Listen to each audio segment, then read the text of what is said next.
रुद्राक्ष जितना छोटे से छोटा होगा, जितना छोटा होगा, बच्चा जितना छोटा होगा, उसको उतनी सेवा की जरूरत कम पड़ेगी। बस ये है, छोटा होता है तो संभालना ज्यादा पड़ता है। बोलो सही है कि गलत है? छोटा है तो उसको संभालना पड़ेगा। उसी तरह रुद्राक्ष जितना छोटा होता है, उसमें जब धागा पिरो, सोने का तार डालो, चांदी का तार डालो, तो वो उसको संभालना ज्यादा पड़ता है। बड़ा रुद्राक्ष होगा तो अब धागा इतना मोटा मोटा लोग वो गोप, काली गोप, लाल गोप उसमें डाल देते हैं, तो वो बड़ा है तो सहनो। पर छोटा है अगर वो, तो उसको संभालना पड़ेगा। जितना छोटा रुद्राक्ष होता है वो उतना फल देता है। सेवा नहीं चाहिए उसको।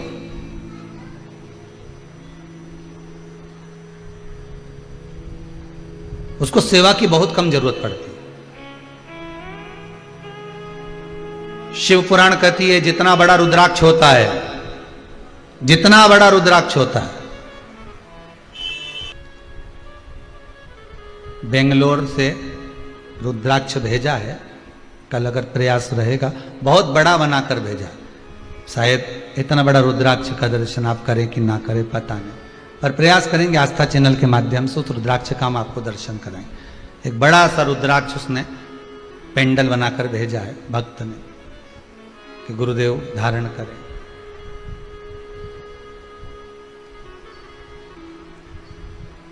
कल दर्शन कराएंगे, प्रयास करेंगे। बहुत बड़ा रुद्राक्ष।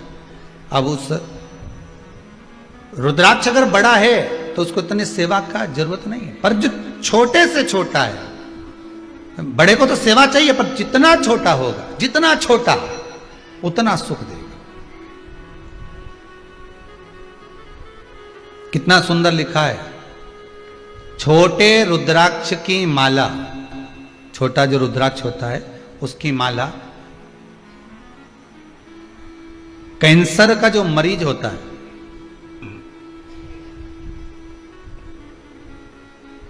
अगर वो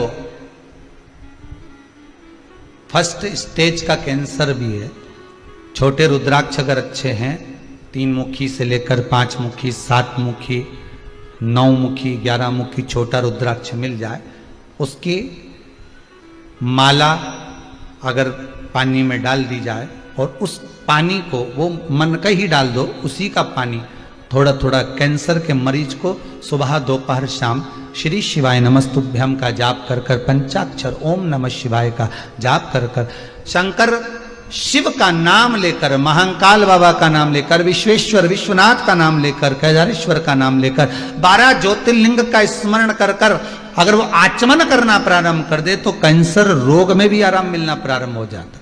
केवल आचमन ही नहीं करना है। अगर स्त्री है तो अपने उल्टे हाथ पर भी उस मनके की माला को लपेट सकती है। पुरुष है अपने राइट हैंड में उस माला को, अगर कैंसर से पीड़ित व्यक्ति है, रोग से बहुत पीड़ित व्यक्ति, उसको बल मिलता है, उसको पावर मिलता है, उसको एक एनर्जी, उसको एक तेज मिलता है रोग से लड़ने का।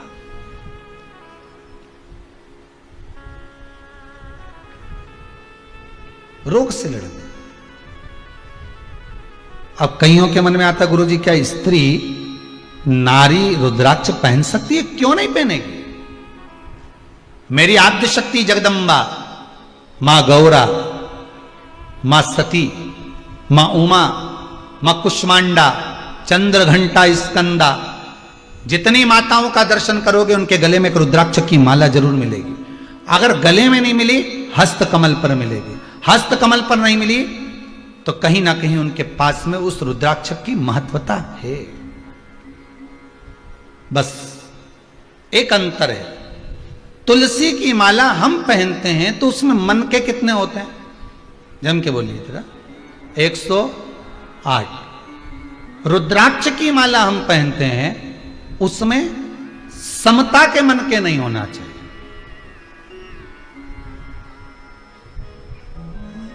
उसमें समता के मन के नहीं होना चाहिए, उसमें प्रयास रहे विषमता के मन के।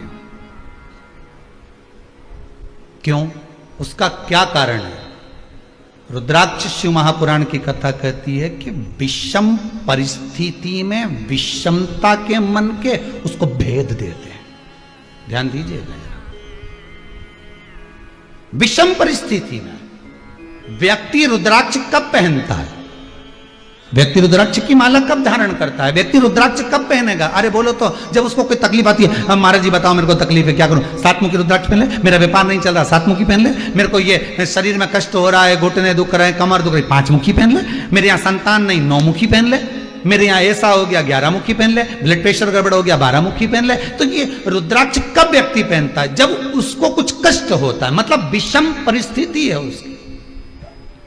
उसकी विषम परिस्थिति है, तब वो रुद्राक्ष धारण कर रहा है। तो विषम परिस्थिति में विषमता के ही रुद्राक्ष उसका भेद कर देते, उसको भेद देते।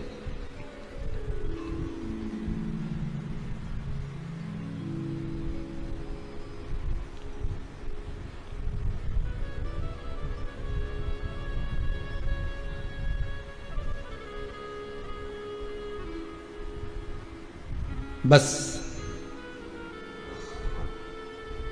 समता और विषमता में एक अंतर और देख लीजिए। चक्रव्यूह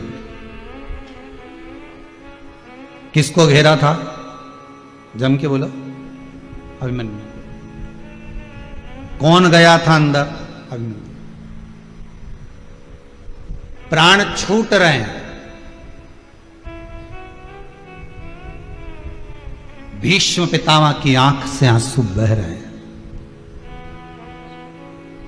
इशारे में पूछ लिया, तुझे ये चक्रव्यूह में घुसना किसने बताया था? कहा, जब मेरी माता के गर्भ में कष्ट हो रहा था, मेरी माता के उदर में कष्ट हो रहा था, ना मेरी माता को नींद आ रही थी, ना मुझे आ रही थी। मेरे पिता चक्रव्यूह की रचना बता रहे थे। मतलब कष्ट में, विषमता में वो सीख गया था कि मुझे अंदर जाना है। पर बाद में समता का जब समय आया, मेरी माता को नींद आई। समता के समय तो विषमता में प्रवेश करना तो सीख गया, पर निकलना नहीं सीख पाया। अगर थोड़ी विषमता और रहती तो भेद कर कर बाहर आ जाता मैं।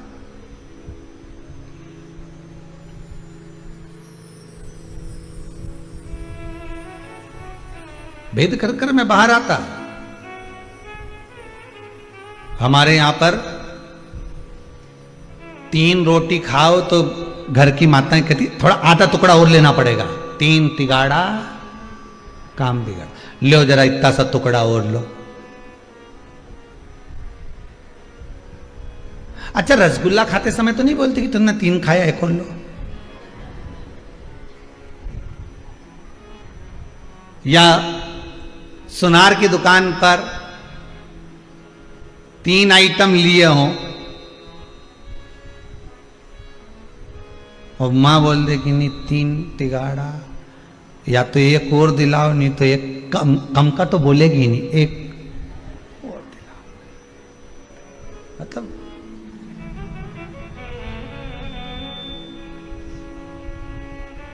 शंकर जी के जितने काम है, वो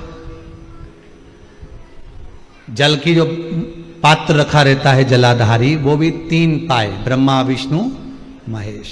ठीक है, ऊपर जो जलाधारी बंदी है उसमें चेन भी 3, त्रिशूल 3, बेलपत्र 3, नयन 3, त्रिपुंड,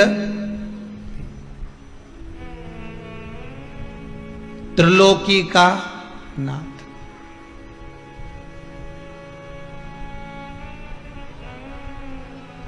वो चला ही विषमता, उसको कोई मतलब नहीं। जहां पर दुनिया सब आस छोड़ दे, जहां दुनिया अपना पूरी आस छोड़कर पटक दे, पूरी आस छोड़कर। आज कोई एक माता जी आई थी, आप में से भी कुछ लोग शायद होंगे, कुछ लोग खड़े होंगे, तो वो कह रहे थे उनका पति वेंटिलेटर पर पड़ा हुआ है, कुछ प्लेटें मिलेटें घट गई होंगी। तो डॉक्टर ने तो जवाब दे दिया था, मना करा था कि वही ठीक नहीं है। पर उनका विश्वास देखिए, उस व्यक्ति की पत्नी शिव महापुराण की कथा सुनती थी, आज ही का चरित्र है, और शायद कुछ विभाग में अच्छी पोस्ट पर उनका पद। पत्नी ने कहा बस मैं हॉस्पिटल से मुझे एक बार जाना है कुबेरेश्वर धाम, फिर जो होगा देखा जाएगा। आप में से कोई खड़ा होगा तो उसको मालूम होगा कि वो शब्द थे उनके कि हम 1 किलोमीटर दूर ही रह गए थे और डॉक्टर ने फोन कर कर कहा कि अब अच्छे होने की आस बढ़ गई है। मतलब वो त्रिगुणाकार है, वो त्रिकालदर्शी है, वो त्रिलोकी का नाथ है, वो कैलाशी, वो अविनाशी है। विषम परिस्थिति में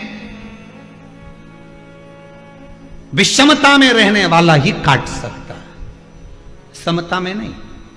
डनलप के गद्दे पे सोने वाले को कह दो कि रात्रि को तुम्हें चौकीदारी करना है, करेगा? अरे बोलो तो सही। पर कांटों पे सोने वालों को कह दो कि आओ यार नींद भी तो नहीं आ रही, जग लूंगा, कर लूंगा, ठीक है। विषम परिस्थिति में रह रहा था तो कर लूंगा।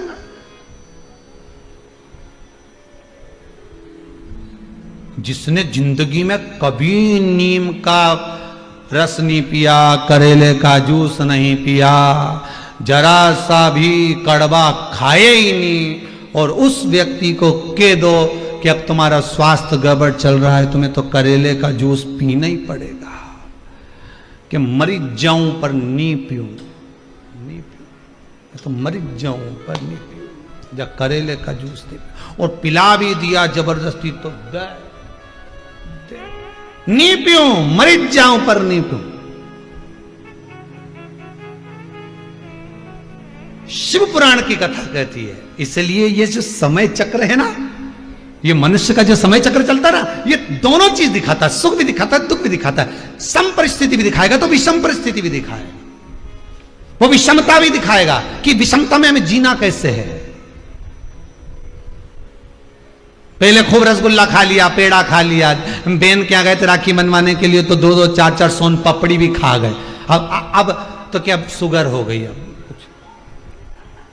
कुछ नमकीन हो तो दे दो। नमकीन तो है पर तला हुआ मत दो, ब्लड प्रेशर है, वो भी नहीं चाहिए। अब पहले तो खूब खाया, मतलब सुख का जो समय था, समता का जो समय था, उसमें भोग तो बहुत करा। अब विषम परिस्थिति आई है तो उसमें थोड़ा सा निर्वाह करना सीखो, मत खाओ थोड़ा सा मीठा।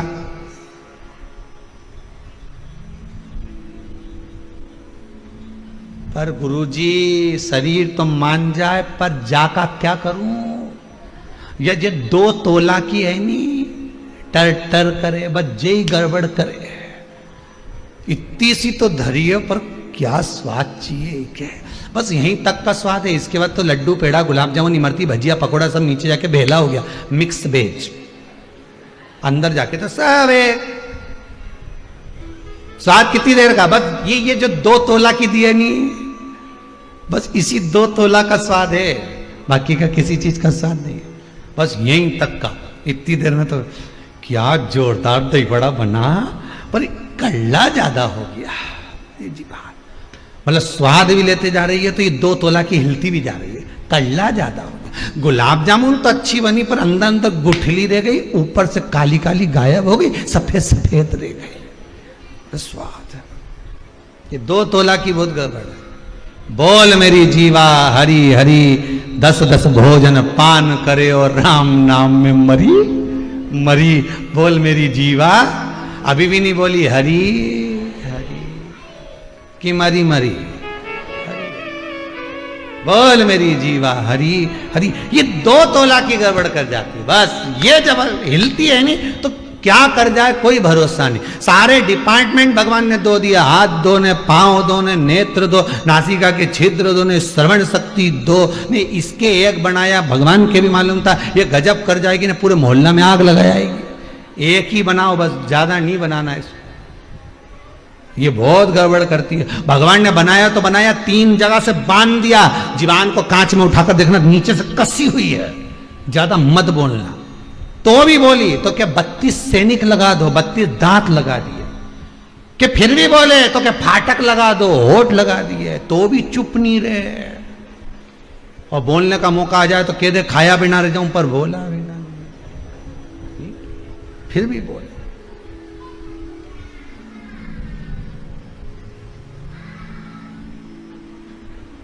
एक दिन जिभ्या ने दांतों से कहा, तुम मेरे 32 भाई हो, तुम मुझे कभी मत काटना हो, मैं तुम्हारा हमेशा साथ दूंगी हो।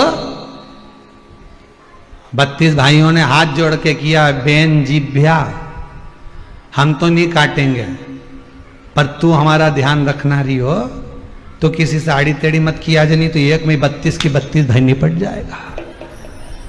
हम तेरा ध्यान दे रहे, तू हमारा ध्यान देना। तू एक शब्द बोलेगी ना, उन्हें एक दिया धरके ने 32 निपट के लगा।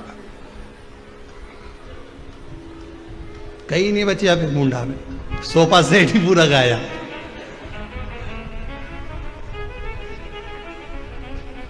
भगवान ने सागौन की चौखट दी और क्या साजड़ के लगा था, फिर हो गया है? तो क्या बचा। अब विषम परिस्थिति में विषमता के मन के ही आपको काम कर जाएंगे। शिव जितनी शक्तिपीठ है,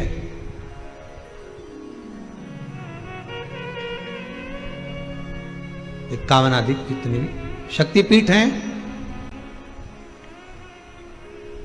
अगर आप कभी जाएं और आपके पास में एक रुद्राक्ष हो, कोई सा भी, 1 मुखी से लेकर 14 मुखी तक, कैसा भी रुद्राक्ष आपके पास में, जितनी शक्तिपीठ आप लोग दर्शन करने के लिए जाते हो, या उस नगर में, उस गांव में, उस शहर में जाते हो और मालूम पड़े कि यहाँ शक्तिपीठ है, उस रुद्राक्ष को लेकर चले जाओ और उस दरवाजे पर माता के उस शक्तिपीठ के स्थान पर पंडित जी को देकर कहना, थोड़ा सा छुआ दीजिए माता रानी को। वो रुद्राक्ष आप सिद्ध करते जाओ, रखते जाओ। वही रुद्राक्ष एक ही होना चाहिए जो सब शक्तिपीठ पर जहां जहां जाओ उसको लेकर जाओ, उसको छुआ लीजिए। और वो रुद्राक्ष आपके अगर हृदय चित्त पे डला हुआ है, आपके कंठ पर अगर है, तो जिंदगी में कोई ऐसी विषम से विषम परिस्थिति भी आकर खड़ी हो जाए, कितना बड़ा भी कष्ट से कष्ट जीवन भी चल रहा हो, तो भी सुख अपने आप घेर कर सामने खड़ा हो जाएगा अपने आप। जैसे एक बहुत बहुत सारा मालूम पड़े कोई गुब्बारे के अंदर एक टॉफी को रख दिया और बाहर की हवा लग नहीं रही हो, किसी ने पैक कर दिया। जैसे बच्चा जन्म लेता है तो उसको कांच की पेटी में रख देते, उसको कुछ हो गया, बीमारी हो गई, कांच की पेटी में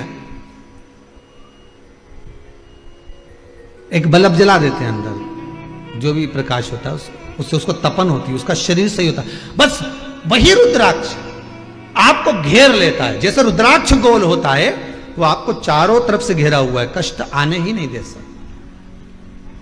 शक्तिपीठ पर क्या है, क्या है शक्तिपीठ पर? भगवान शंकर जी की, भगवान शिव, मेरे ओघड़ी मेरे भोलेनाथ की अर्धांगिनी माता सती के शरीर के टुकड़े जो भगवान नारायण ने सुदर्शन चक्र से करे हैं, वो एक एक टुकड़ा शरीर का, एक एक अंग जहां जहां गिरा है, वही शक्तिपीठ है। शिव कहते हैं सती का संग मेरे रुद्राक्ष के साथ होता है तो मैं उसको कहीं गिरने नहीं देता।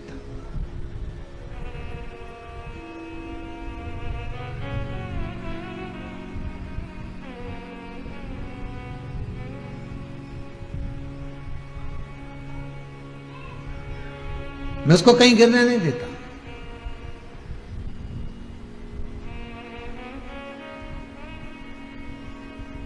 शंकर और पार्वती के मंदिर तो आपने, मेरे भोलेनाथ शिव और पार्वती के मंदिर तो आपने देखे होंगे, आपके नगर में भी होंगे। जितने लोग आस्था टीवी पर कथा सुन रहे हो, जितने फेसबुक यूट्यूब पर कथा श्रवण कर रहे हो, बोलो पार्वती शिव का मंदिर देखा कि नहीं देखा? देखा है ना सबने। सती शिव का मंदिर देखा क्या? अरे बोलो तो, देखा नहीं? सती ने ये प्रश्न किया था शंकर भगवान से, ये माता सती का प्रश्न है। सती मैया ने शिव से प्रश्न करा था। कुंभज बाबा के आश्रम में जब कथा श्रवण करने गए, उससे पहले जब शंकर भगवान सती को समझा कर ले जा रहे हैं, तब सती ने प्रश्न किया था। क्या आप मेरे साथ संपूर्ण जीवन काल में रहेंगे? शिव कहते हैं मैं अमर हूं, तू अमर नहीं है। मैं अमर और तुम अमर नहीं हो, तुम्हें तो मरना पड़ेगा। ओ प्राण छूटेंगे मेरे? हाँ। फिर कोई ऐसी बूटी नहीं है जिससे मैं अमर हो जाऊं। शंकर भगवान बोले बूटी तो नहीं है, कथा जरूर है। तो क्या कथा से भी कोई अमरता होती है?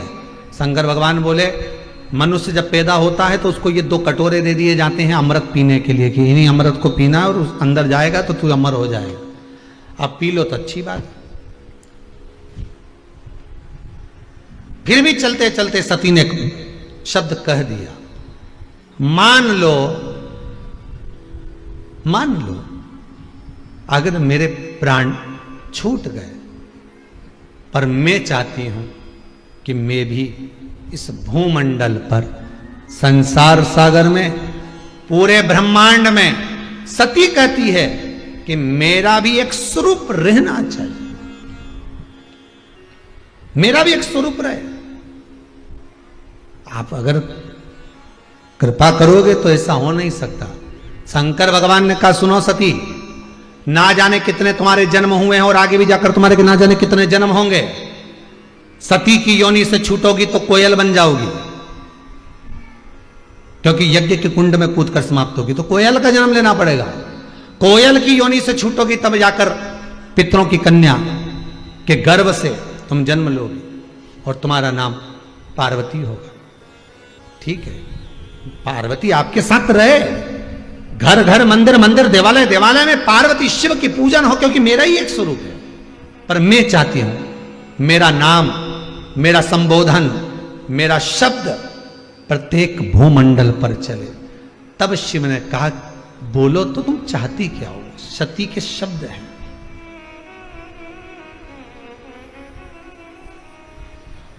क्या चाहती हो तुम? सती कहती है मेरा संबोधन।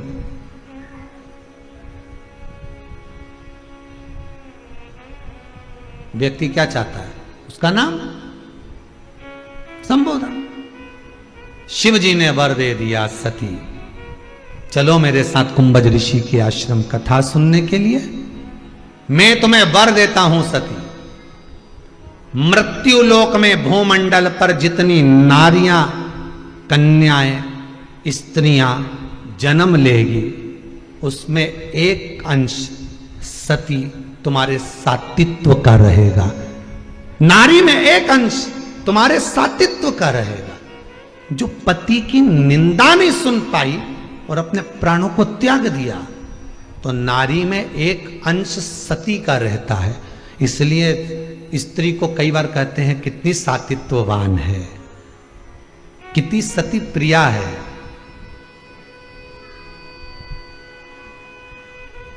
कितनी सातित्ववान है। सती का अंश कब देखा जाता है? स्त्री के स्वरूप में। जब कोई उसके पति की निंदा करे, बुराई करे, अपशब्द कहे,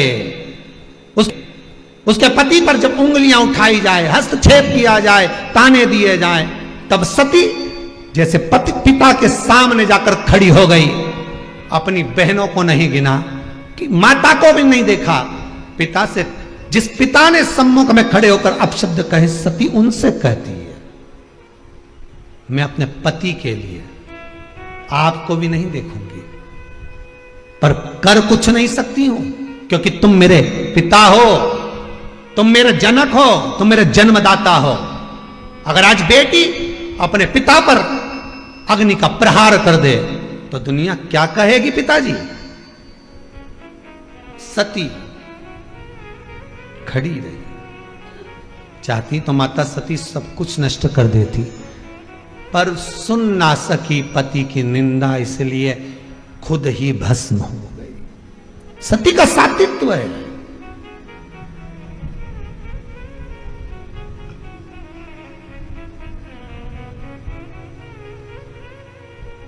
उसको सती कहा जाता है। अब तो ये प्रथा बंद हो गई, पर पहले प्रथा चलती थी, आप लोगों को मालूम होगा। पति के प्राण छूटे, पत्नी लाल चुंदड़ी ओढ़कर गोदी में शीश रख बैठ जाती थी, दादी रानी सती। दादी रानी सती, ऐसी ना जाने कितनी सतियों का व्याख्यान। तो कहा इनमें सातित्वता कहां से आती थी? वो सती कि सातित्वता कहां से प्रकट हो जाती थी? शंकर खुद वर दिए हैं स्त्री को, नारी को। स्त्री को वर है शंकर भगवान का।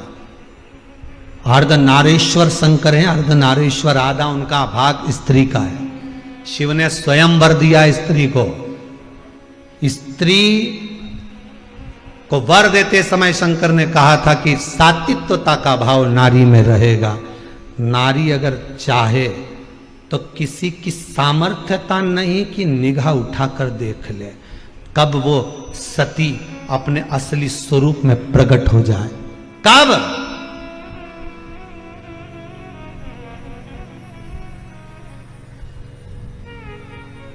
आज अपने बच्चों को, आज अपनी बेटियों को पढ़ाने के साथ में, विद्या के साथ में अपनी बेटियों को एक संस्कार और दो।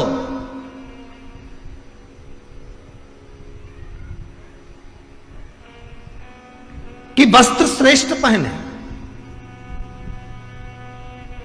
और अगर वस्त्र श्रेष्ठ पहने हैं और फिर किसी ने अगर ठिठोली करी है, फिर किसी ने अगर उंगली उठाई है, किसी ने अपशब्द कहा है, तो उसका जवाब कोई दूसरा नहीं देगा।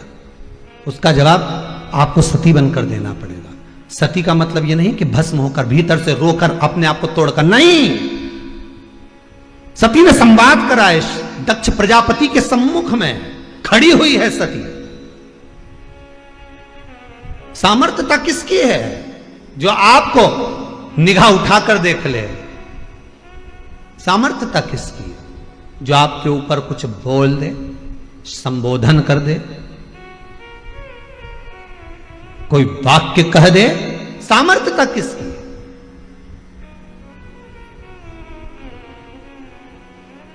किसकी सामर्थ्य?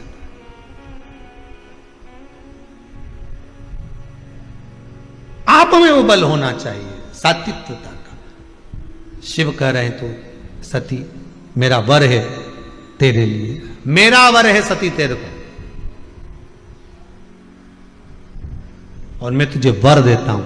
तू चाहती है ना तेरे एक अंश रहेगा नारियों में। रुद्राक्ष शिव महापुराण की कथा चल रही है भाई। एक एक संबोधन को बड़े ध्यान से सुनना।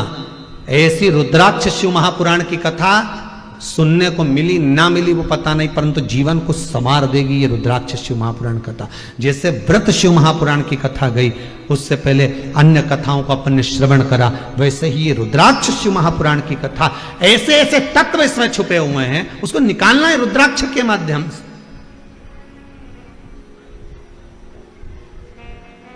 उन तत्वों को निकालना है हमको।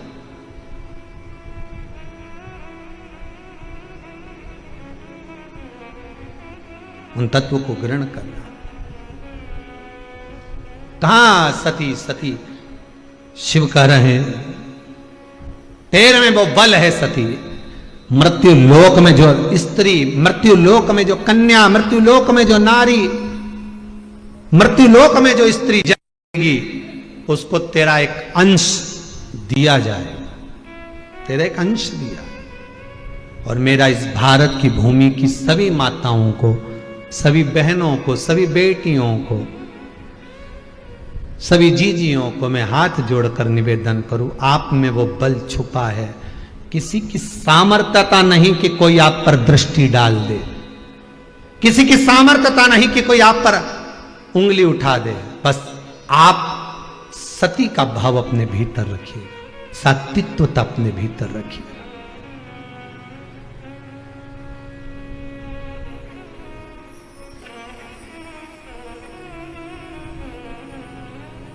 वक्त पड़ा इस भारत की भूमि पर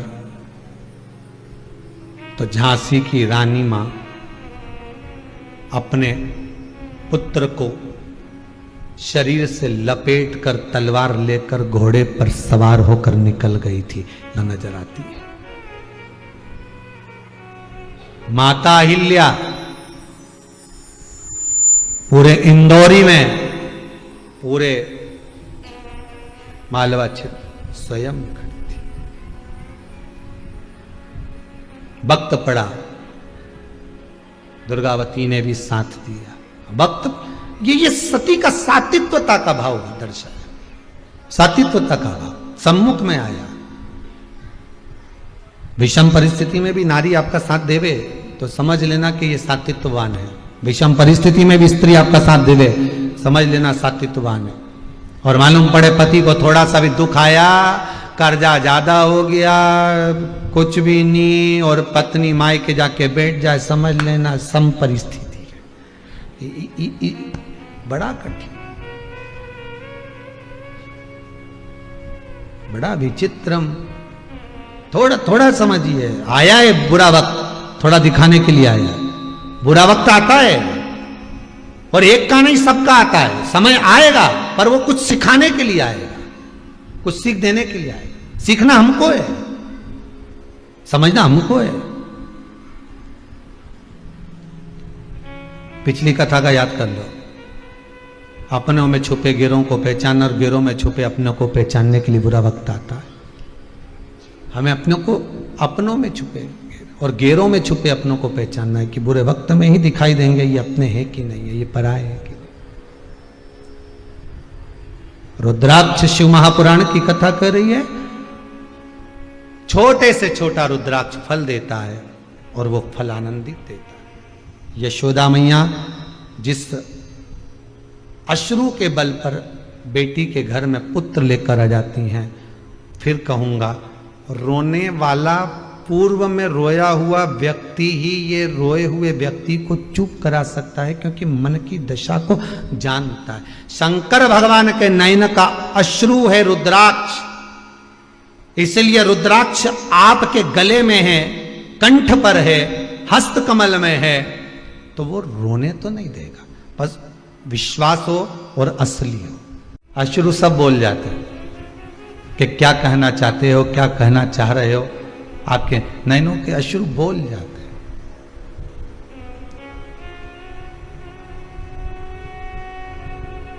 यशोदा मैया की माता पाटला देवी ने संतों से यह नहीं कहा कि मेरे घर में बेटी के गर्भ में संतान नहीं है। वो तो बस पूजन कर कर आ रही थी और नैनों से अश्रु बहाती हुई आ रही थी। तो संत ने पूछ लिया, क्या बात है, तुम्हारे नैनों से अश्रु गिर रहा है, अब बताएं क्या। अश्रु ही तो सब बोल रहे हैं ना। अगर हृदय में थोड़ा सा गम होगा, दुख होगा, तो ही तो आंसू निकलेंगे।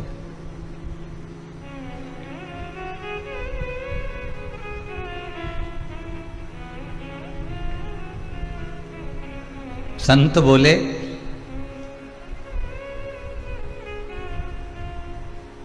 अगर नैनों में अश्रु हैं तो अपने परिवारजन को, अपने कुटुंबजन को, अपने हितैषियों को क्यों नहीं बोलते कि आपको तकलीफ है, आपको अश्रु आ रहे हैं। पाटला देवी ने एक बात, माता यशोदा की माता जी ने एक बात बहुत सुंदर कही है, संसार वाले तो आंसू देखकर पोंछ तो देंगे, मना नहीं है, पर जाते जाते कोई शब्द एक ऐसा और कहकर चले जाएंगे, फिर आंसू निकलना प्रारंभ हो जाए।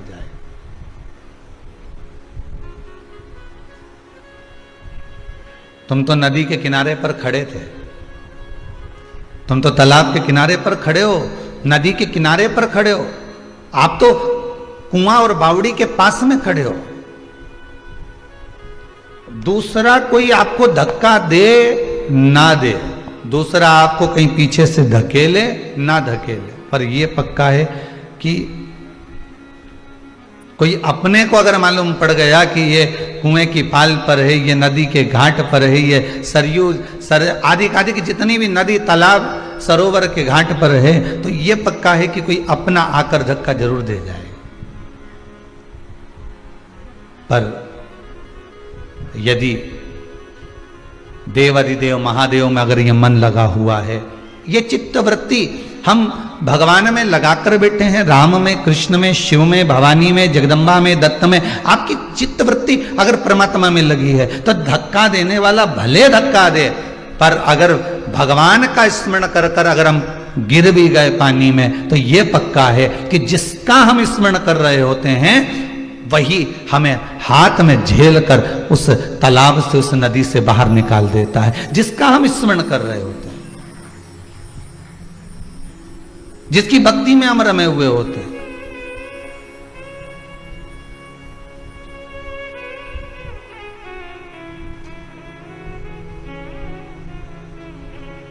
महाराज वो कहते ना,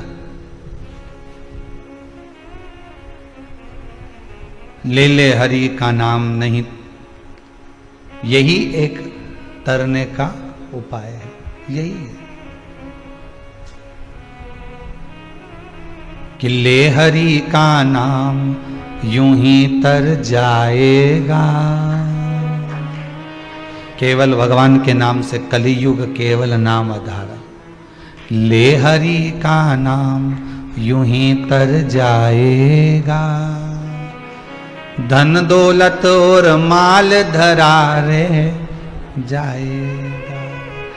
संपूर्ण साधन जितने भी रखे हुए हैं, संपूर्ण व्यवस्थाएं जितनी रखी हुई है, ये सब रह जाने वाली है। पर जो साथ जाने वाला है वो भगवान का नाम, इसके सिवाय कुछ भी नहीं। और हमने करा भी क्या, वस्तु तो बटोरी, नाम छोड़ दिया। सवेरे सवेरे से एक ही काम करते हैं, भैया राम राम। किसी ने पूछा कहां जा रहे हो, काम पर। काम हमने अपने पास रख लिया, राम तुम रख लो, जाओ।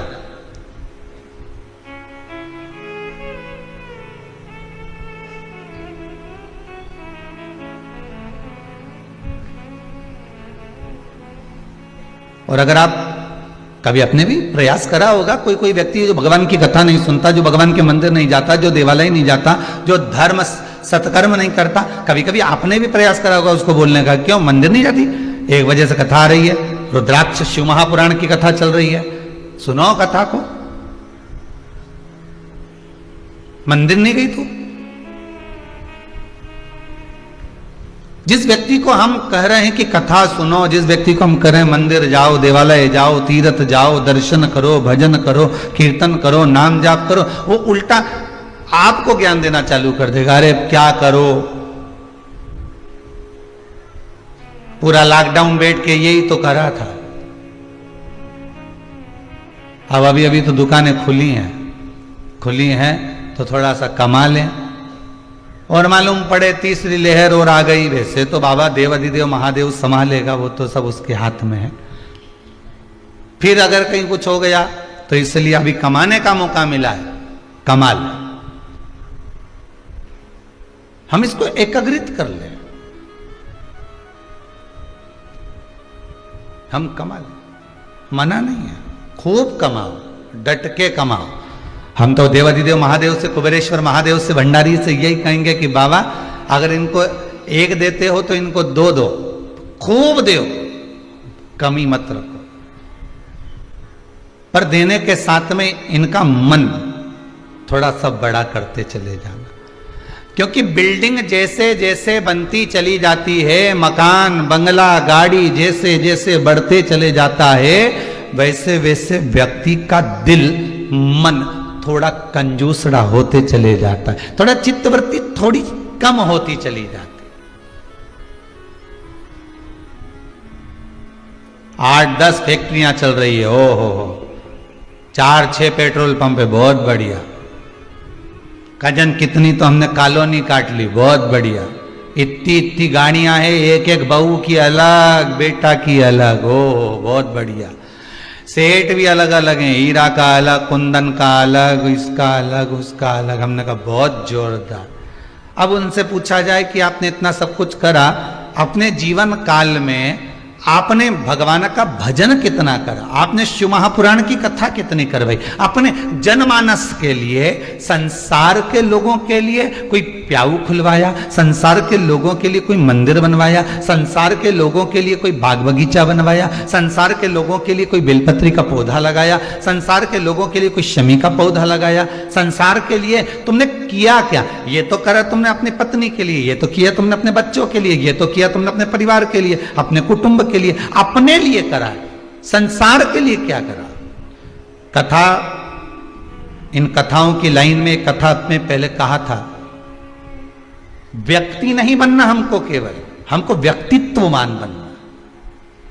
व्यक्ति जब मरता है उसको कोई याद नहीं करता 13 दिन के बाद, और याद करेंगे तो 1 आध महीना करेंगे, 1 आध महीना तो करा मालूम पड़े 5-6 महीना करेंगे, इससे ज्यादा कोई याद करेगा कि तुम्हें?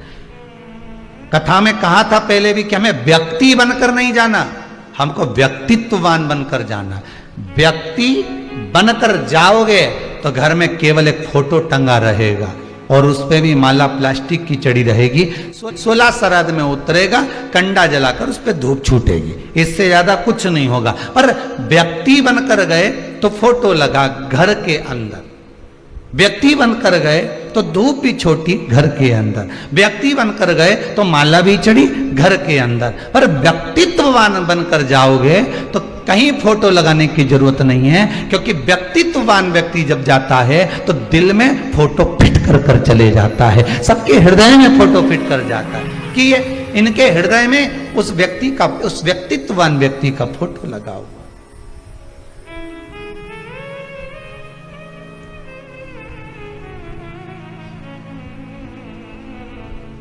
मैं धन्यवाद दूंगा श्री घनश्याम दास जी, श्रीमती उषा जी गांधी, खामगांव महाराष्ट्र को, कि धन का सही उपयोग यही है। अभी इस रुद्राक्ष शिव महापुराण के पहले जो शिवपुराण हुई थी वो व्रत शिवपुराण हुई थी। कई माताओं ने इतने मैसेज भेजे हैं, कई ने व्हाट्सएप पर, कोई ने काय पर लिख लिख कर भेजा, हमें पूजन का विधान मालूम पड़ गया, हमें उद्यापन क्या होता है यही नहीं मालूम था। हम तो सोचे थे कि व्रत को समाप्त कर दो, उद्यापन का महत्व यही है, व्रत की पूर्ण आहुति कर दो, उद्यापन का मतलब यही है।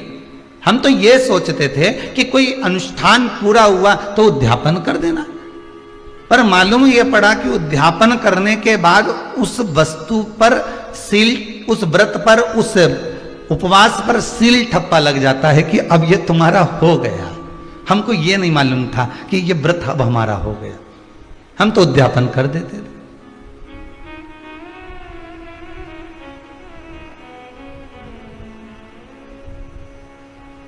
जितने वर्ष की शिवपुराण को उठाना है, एक एक वर्ष की शिवपुराण हमारे यहाँ YouTube पर डली होगी, हमारे चैनल पर डली होगी, उठा उठाकर आप सुनते जाना। प्रत्येक शिव पुराण में आपको कुछ ना कुछ सीखने को मिलेगा, जो हमारी जिंदगी को संवारने के लिए, जो हमारे जीवन को सुधारने के लिए।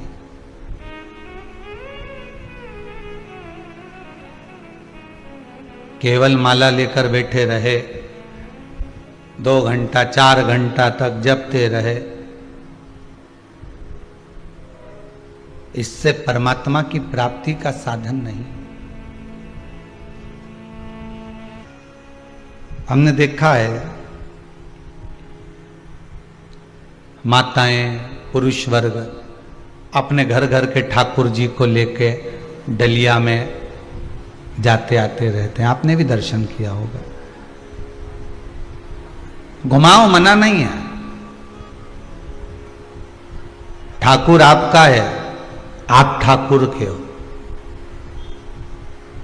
पर भगवान को, ठाकुर को जैसी रहने की आदत है राजसी ठाट में, उसको अपने घर में रखकर राजसी ठाट दीजिए। डलिया में लेकर यहाँ चले गए, वहां चले गए, यहाँ रख दिया, वहां रख दिया, तो कहते हैं हमारा पुत्र है, हमारा बेटा है, हम उसको परिवार का अंग समझते हैं, हम परिवार का एक व्यक्ति समझते हैं। हम मना नहीं करेंगे, आप समझो, फिर परिवार के व्यक्ति के लिए जैसे व्यवस्था करते हो वैसे करो। जैसे पति तुम्हारा जब मायके आता है, तुम्हारे मायके में तुम्हारा पति आता है तुमको लेने के लिए, तो बोलो व्यवस्था करती हो कि नहीं करती? मम्मी आज वो आ रहे हैं, खसखस का हलवा बना लेना। मम्मी आज वो आ रहे हैं, उनको दाल बाटी पसंद है, बना लेना। मम्मी आज वो आ रहे हैं, ऐसा काम करना कि सुबह पोहा बना लेना, शाम को आलू बड़ा बना लेना, और सुनो सुबह सुबह का भोजन ऐसा बना लेना। बोलो करवाते हो कि नहीं करवाते? तुम्हारे ससुराल वाले तुम्हारे मायके में जब आते हैं तो तुम कितनी व्यवस्था करते हो, और ठाकुर जी को लेकर तुम यहां वहां चले जाते हो, घूमते रहते हो, तो वो ठीक नहीं। भगवान को अपने हृदय के साथ में उसको राजसी ठाट दीजिए। वृंदावन में रहे तो ब्रज के राजा बनकर रहे हैं मेरे ठाकुर, और द्वारका में रहे तो द्वारका के राजा बनकर रहे हैं मेरे ठाकुर।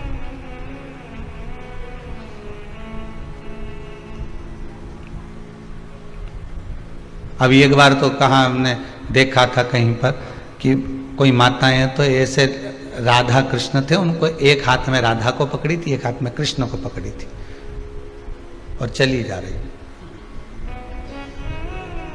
और सामान खरीदा वो हाथ गाड़ी से, ठेला गाड़ी से, तो राधा कृष्ण को वह ठेले पे धर दिया और सामान ले लिया। सामान लिया, झोला टांग लिया एक हाथ में, मालूम पड़ा ठाकुर जी को तो ले गई, राधा जी को ठेले पे छोड़ गई।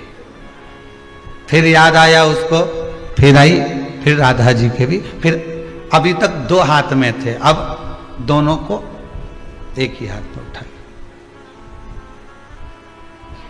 श्रेष्ठता में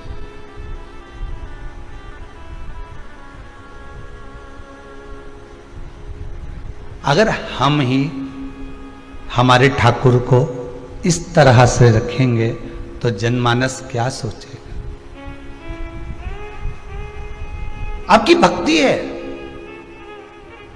इस व्यासपीठ से आपकी भक्ति को मैं नमन करता हूं। आपकी भक्ति है, आप भगवान से स्नेह करते हो, मैं आपको प्रणाम करता हूं कि आपके बराबर दुनिया में कोई नहीं प्रेम करता होगा, स्नेह करता होगा ठाकुर से। पर निवेदन है, उस लाडले को लाड लड़ा कर रखिए, हृदय से लगा कर।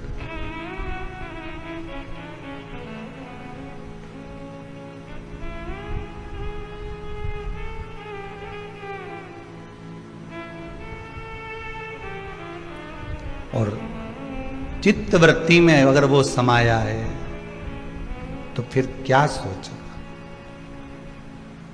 किसी एक माता जी ने पूछा था क्या शंकर भगवान का शिवलिंग घर में रखना जरूरी है? मेरा पति कह रहा है कि शिवलिंग नहीं रखूंगा, मैं कह रही हूं कि मैंने शिव पुराण सुनी है तो शिवलिंग घर में रखूंगी। बहू भी मेरा साथ दे रही है, बेटा भी मेरा साथ दे रहा है, पर मेरा पति मना कर रहा है। तो हमने उस माता जी से एक ही बात लिखकर भेजी कि आपसे निवेदन है कि अगर आपका पति मना कर रहा है शिवलिंग रखने को तो मत रखो। हृदय में तो शिव है ना, श्वासों में तो शिव है ना, धड़कनों में तो शंकर है ना, रोमावली में शंकर समाया हुआ है। 3.5 करोड़ रोम छिद्र जो ये मनुष्य के शरीर में है, हर एक रोम के अंदर शंकर ही तो है, शिव ही तो है।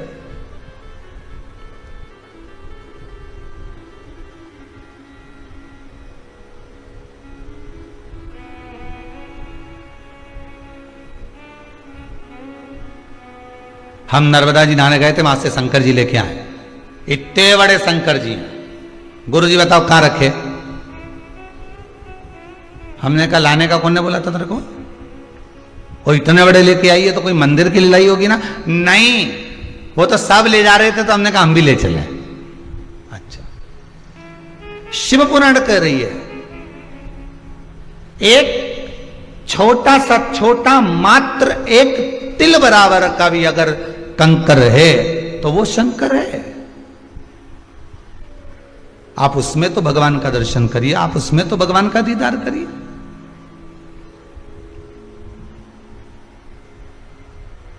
बिठाएंगे तो ही भगवान हमारा होगा।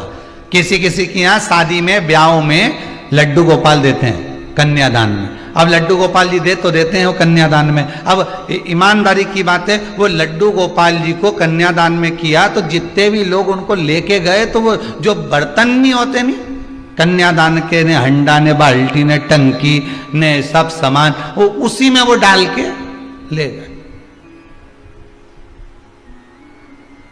अरे बोलो तो सही है कि गलत है? उसी उनने तो उसको बर्तन समझा, उसी में डाल के ले गए। अब जब शादी हो गई, रिसेप्शन हो गया, 15-20 दिन हो गए, बर्तन का बोरा अभी तक नहीं खुला। 1-1.5 महीना बाद जब बर्तन का बोरा, और अभी भी सास ने कह दिया पड़े रहने दो, इतने तो बर्तन पड़े, करेंगे का। तब बहू ने कहा हो सकता हमारी मम्मी ने हमको भगवान दिए तो इसमें पड़े होंगे, जरा देख लो ना, मतलब पड़े होंगे, रखे होंगे नहीं, पड़े होंगे, जरा देखो। फिर बर्तन निकाले, उसमें से भगवान निकले। फिर विचार करा, अब हमारे यहां तो पहले से बड़ी बहू का भी रखा है, हमारी अम्मा का हाथ का रखा है, 2-2 तो पहले से रखे थे, अब ये छोटी बहू के भी आ गए। अब इनके कहां रखेंगे अभी तीसरी जगह में, बताओ जरा। तो पहले बेटी के माता पिता को पूछना था कि आपके घर में जो ठाकुर जी बैठे हैं, हम उनका कोई श्रृंगार बनवा दें, हम उनके चांदी का कोई आभूषण बनवा दें, हम कोई स्वर्ण का आभूषण बनवा दें, या आपके ठाकुर जी को हम छोटी सी चांदी की गाय दान दे देते हैं, आपके ठाकुर जी को हम बंसी बनवा देते हैं, आपके ठाकुर जी को हम पैजनियां बनवा देते हैं, आपके ठाकुर जी को हम कर्णफूल बनवा देते हैं, आपके ठाकुर जी को हम कुछ ऐसा देना चाहते हैं, हमें बता दो, क्योंकि हम अलग से ठाकुर जी देंगे तो मां रखने की जगह तो वैसे ही नहीं होगी, सेवा करे ना करे ठाकुर जी इधर उधर, तो हम आपके ही ठाकुर जी को कोई ऐसा स्नेह तुल्य चीज प्रदान कर दे।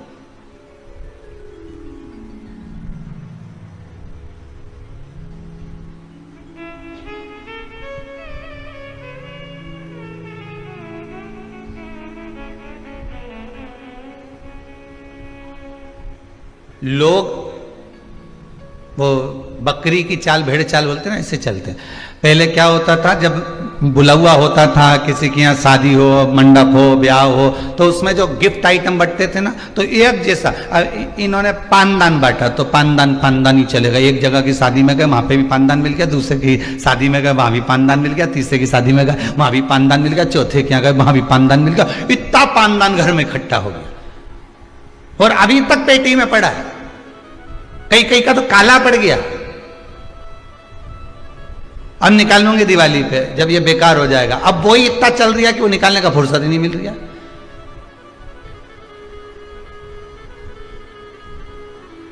फिर चलो तो एयर टाइट डब्बा, जिसमें एयर नहीं भरा। अब वो डब्बा एक के यहाँ गए उसने भी दिया, दूसरे के यहाँ गए उसने भी दिया, तीसरे के यहाँ गए उसने भी दिया। फिर चौथे नंबर पर फिर पानी की वो बॉटल जिसमें चाय गरम रहे, तो एक के यहाँ गए तो उसने भी बुला हुए में दी। इतनी बॉटल इकट्ठी कर ली, वह पेटी के अंदर पड़ी 4-6। अब ये सोच रही कि अब मैं पैक कर करके किसी को दे दो, नहीं भाई।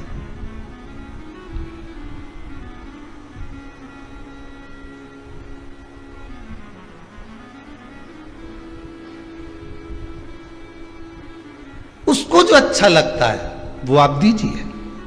शिव महापुराण की कथा कहती है, जो ईश्वर को अच्छा लगे, भगवान को जो अच्छा लगे, आप उसको वो दो। भगवान को क्या अच्छा लगता है? भगवान को आपका धन अच्छा लगता है, दौलत, संपदा? भगवान को आपकी प्रॉपर्टी अच्छी लगती है? नहीं। भगवान को आपका सोना, चांदी, हीरा, पन्ना कुछ भी अच्छा नहीं लगता। भगवान कहते हैं ये तो सब मेरे चरणों की धूल है। तुम मेरे पास में आते हो, आते ही काय को? मेरे चरणारविंद की रज लेने के लिए। रज मतलब भगवान के चरणों का थोड़ी सी धूल अगर मिल जाएगी तो जीवन सार्थक। मेरे पास क्यों आए हो? मेरे पास तो अगर आए हो, कुछ देना चाहते हो तो केवल मुझे दे रहे हो, तो मुझे जो प्रिय वो दीजिए। तो भगवान को प्रिय क्या है? तो कहा मुझे प्रिय है बस तेरा भजन, मुझे प्रिय है तेरा स्मरण। तेरे हृदय से तू भगवान का नाम ले ले, श्री शिवाय नमस्तुभ्यम बोल ले। बाबा कहते हैं बस मैं तेरा हो गया, तू मेरा हो गया।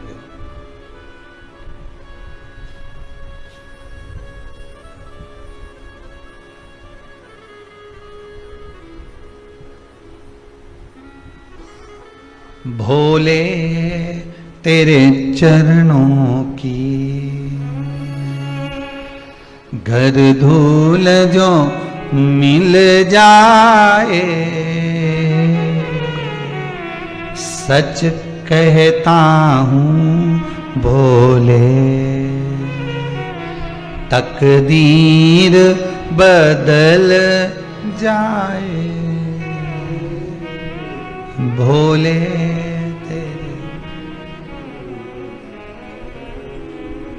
ये मन बड़ा चंचल है, कैसे तेरा भजन करूं, ये मन बड़ा चंचल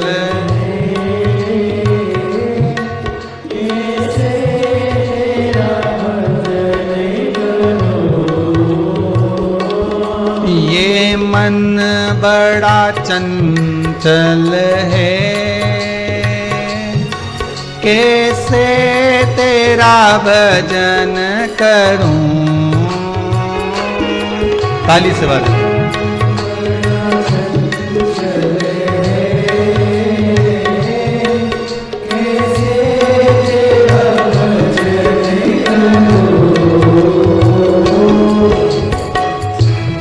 बाबा जितना इसे समझाऊं, जितना इसे समझाऊं, जितना इसे समझाऊं, जितना इसे समझाऊं, उतना ही मचलता है, जितना इसे समझाऊं। बोले उतना ही मचलता है, भोले तेरे चरणों की,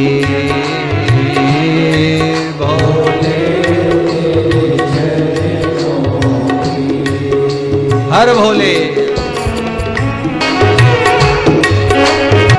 नजरों से गिरा नाना, चाहे जितनी सजा देना, नजरों से गिरा नाना, चाहे जितनी सजा देना,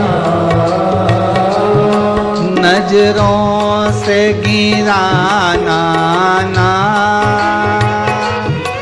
चाहे जितनी सजा देना, नजरों से गिराना ना, शंभो चाहे जितनी सजा देना, नजरों से जो गिर जाए, नजरों से जो गिर जाए, नजरों से जो गिर जाए, नजरों से जो गिर जाए, मुश्किल है संभल पाना, नजरों से जो गिर जाए, मुश्किल है संभल पाना,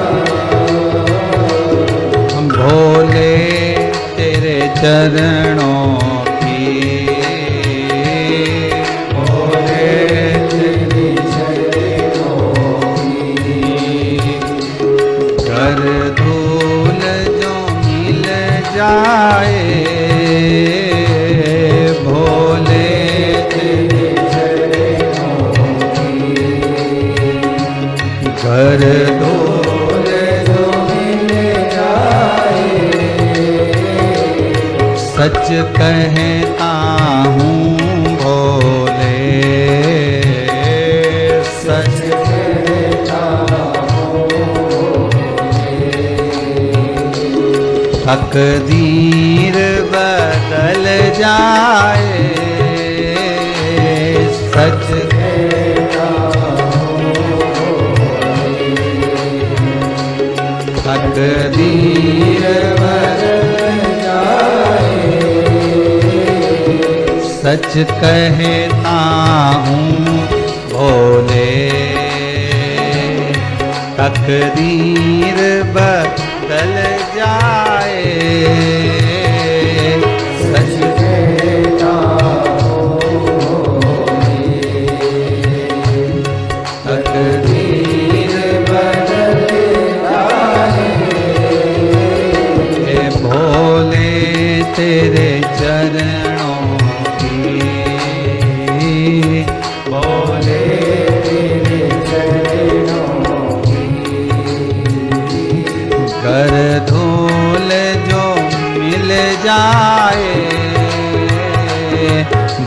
भोले तेरे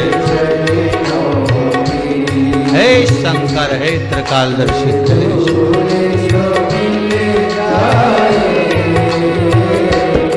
भोले तेरे चरणों की भोले हे शंकर करुणा सागर आपके चरणारविंद की मात्र रज मिल गई तो मेरा जीवन तो वैसे ही सार्थक हो गया। रिटर्न बढ़वा,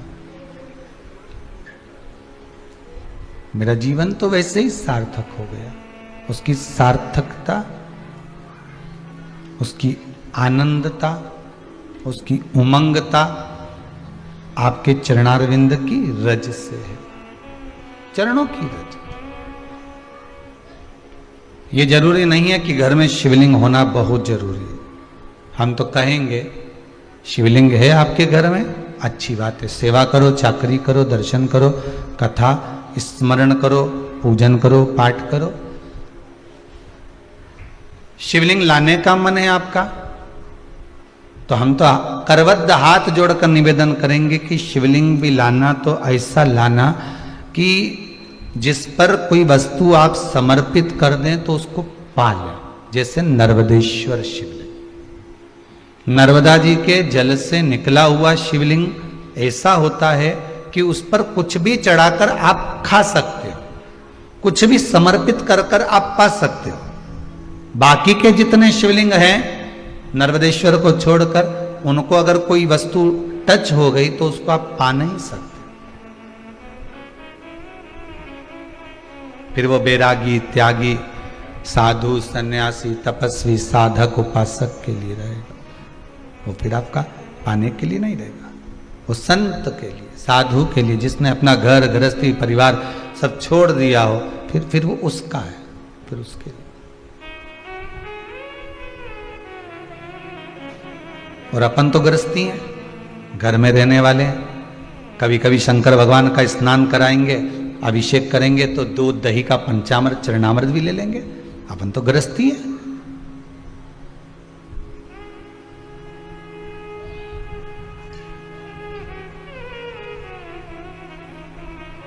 गृहस्थाश्रम में रह रहे हैं तो भगवान का चढ़ा प्रसाद हम पा सकते। पर नर्मदेश्वर शिवलिंग,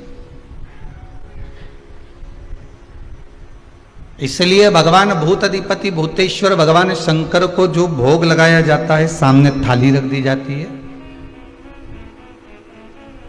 सम्मुख में बाबा के सामने, स्पर्श नहीं हुआ है उसका, दूर रखिए, उसको आप पा सकते हो। यदि स्पर्श हो गया तो फिर किसी साधु को, किसी सन्यासी को, किसी तपस्वी, किसी साधक, किसी उपासक को दिया जाए, जिसने अपना घर परिवार सब छोड़ दिया। रुद्राक्ष शिव महापुराण की कथा चल रही है। भगवान के आंख से आंसू क्यों गिरा, बात वहां पहुंचना। तब रुद्राक्ष का पौधा उत्पन्न होगा, तब जाके रुद्राक्ष उत्पन्न होंगे, एक मुखी से लेके 14 मुखी तक। फिर उसका वृत्तांत वर्णन कई कई जगह पर देखने को मिलता है कि इतना बड़ा रुद्राक्ष, उस पर शेषनाग भी बना है, उस पर शिवलिंग भी बना है। तो क्या ये हमको दिया था, बहुत महंगा लेकर आए। तो ये रुद्राक्ष पर शिवलिंग नहीं होता, शिवलिंग की आकृति शंकर खुद अपने आप बनाता है। उसको घिसकर या सांप को छीलकर या बनाकर ये नहीं बेचा।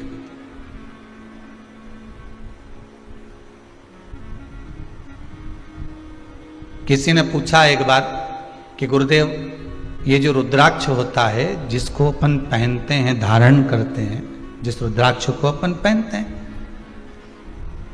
इसको सिद्ध करने का तरीका क्या है?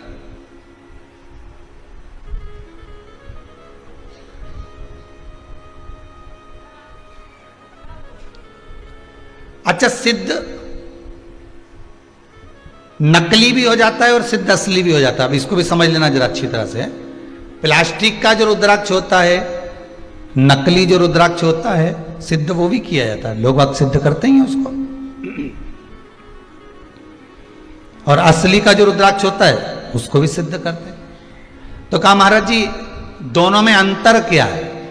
तो शिव महापुराण की कथा कहती है, रुद्राक्ष शिव महापुराण की कथा कहती है कि नकली और असली में एक अंतर जरूर है कि असली रुद्राक्ष अपना काम मात्र सिद्ध होते ही चालू कर देता, और नकली रुद्राक्ष आप 50 बार उसको अभिषेक में रख लिए, 50 बार आपने अनुष्ठान कर लिया, 50 बार आपने व्यवस्था कर ली, 50 बार आपने उसको रिझाना चाहा, उसके बाद भी वो सिद्ध नहीं हो पा रहा। 4 दिन अगर उसने अपना असर दिखा दिया तो 5वें दिन वापिस वो डाउन हो जाएगा। ये नकली है। और असली एक बार अगर आपने धारण कर लिया, असली रुद्राक्ष को अगर आपने एक बार पहन लिया, असली रुद्राक्ष को अगर आपने अपनी जिंदगी में एक बार उतार लिया, असली रुद्राक्ष का पानी अगर आपने पी लिया, थोड़ा सा भी आचमन कर लिया, तो बीमारी तो दूर होना ही है।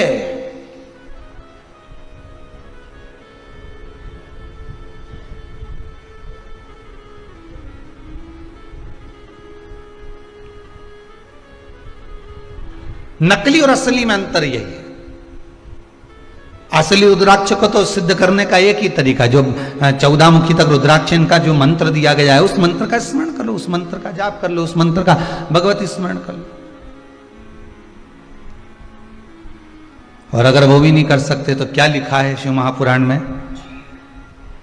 जिस रुद्राक्ष को आप सिद्ध कर रहे हो, रुद्राक्ष आपके घर में जो रखा हुआ है, उसको सिद्ध करने का एक तरीका और वर्णन किया। 108 बेलपत्र, बेलपत्र की बीच वाली पत्ती, उस पत्ती पर भगवान शंकर का ओमकार, ओम संबोधन चंदन से लिखा, उसको रखते जाइए। 5 बेलपत्र नीचे रख दिए, उसके ऊपर रुद्राक्ष रख दिया। उसके बाद में बाकी की जो 108 बेलपत्र है, आप जो गिनती की चढ़ा रहे हैं, वो उसके ऊपर केवल ओम नमः शिवाय बोलकर भी समर्पित करेंगे। 5 दिन तक ऐसे कैसे ही रखे रहने दो उसको। बस इतना जरूर करना कि उसके सामने कपूर जरूर जलाना, थोड़ा सा कपूर, अर्थात अपन जलाने का मतलब है कि कपूर की आरती कर लो। कर्पूर गौरम करुणावतारम संसार सारम, कपूर उसके सामने 5 दिन तक प्रतिदिन शाम के समय, सुबह के समय पर आप आरती के नुमा उसको अवश्य प्रज्वलित करें। मात्र 5 दिन। 5 दिन के बाद वो बेलपत्री को उठाइए, और उठाने के बाद में आप विसर्जन कर दीजिए। रुद्राक्ष को ओम नमः शिवाय बोलकर या श्री शिवाय नमस्तुभ्यम मंत्र का स्मरण कर कर, या रुद्राक्ष के जो मंत्र हैं, जितना मुखी रुद्राक्ष है उतना मंत्र का, उस मंत्र का जाप कर कर, आगे आएगा चरित कथा में उस मंत्र को बताएं, तो उस मंत्र को भी बोलकर आप उस रुद्राक्ष को धारण करेंगे, वो सिद्ध हो गया। अब ना उसको कहीं अभिषेक में रखने की जरूरत है, अब ना उसको कहीं भभूति लगाने की जरूरत है, और ना उसको किसी तरह से उसमें धूप घुमाने की जरूरत। अब तो तुम्हारे तन पर जब धारण कर लिया तुमने, उस तन पर धारण करने के बाद तुम जब घटकी जिह्वा से शिव का नाम लोगे, आपको पहले कथा में कहा था, एक होता है आ जपा जप, पहले की कथा में निकाल कर देखना। एक होता है जप, जो तुम हाथ से कर रहे हो, मुख से कर रहे हो। एक आजपा जप होता है। आजपा जप किसको कहते हैं? कि जिस दिन से तुम पैदा हुए, माता के गर्भ से जब तुम बाहर निकले और तुम्हारी श्वास जब निकलना, अंदर बाहर होना चालू हो गई, श्वास निकलना प्रारंभ हो गई, उस दिन से तुम्हारा एक जप चालू हो गया, उसको कहते हैं आजपा जप। अर्थात तुम भगवान का नाम लो ना लो, पर तुम्हारी जब श्वास निकलेगी, श्वास में एक शब्द निकलता है, वो ओमकार का निकलता है।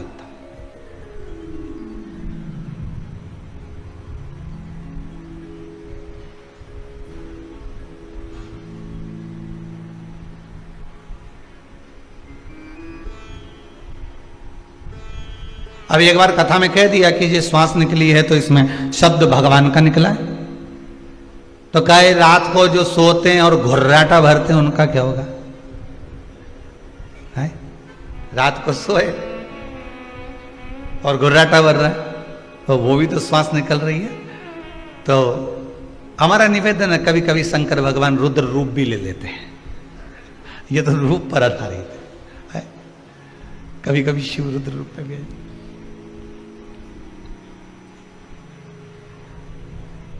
महाराज आजपा जप में यही होता है। आजपा जप में आपको मंत्र नहीं बोलना पड़ते, आजपा जप में आपको नाम नहीं लेना पड़ता। आजपा जप तो जिस दिन से हम पैदा हुए, जिस दिन से हम भगवान की भक्ति में डूबे हुए, जिस दिन से हम पैदा हुए हैं, उस दिन से जो श्वास चल रही है वो आजपा जप ही है। वो आजपा जप। श्वास श्वास में ओम रटो, वृथा जन्म मत खोए, ना जाने इस श्वास का फिर आवन होए ना होए। इसलिए जप लो।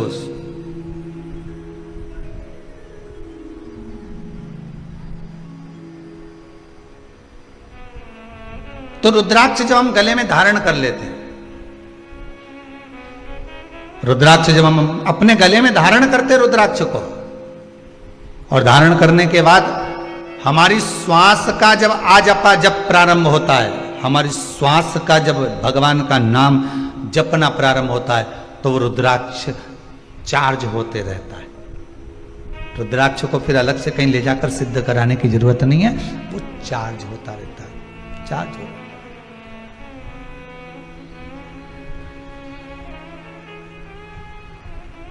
फिर उसको सिद्ध कराने की कहीं जरूरत नहीं पड़ेगी,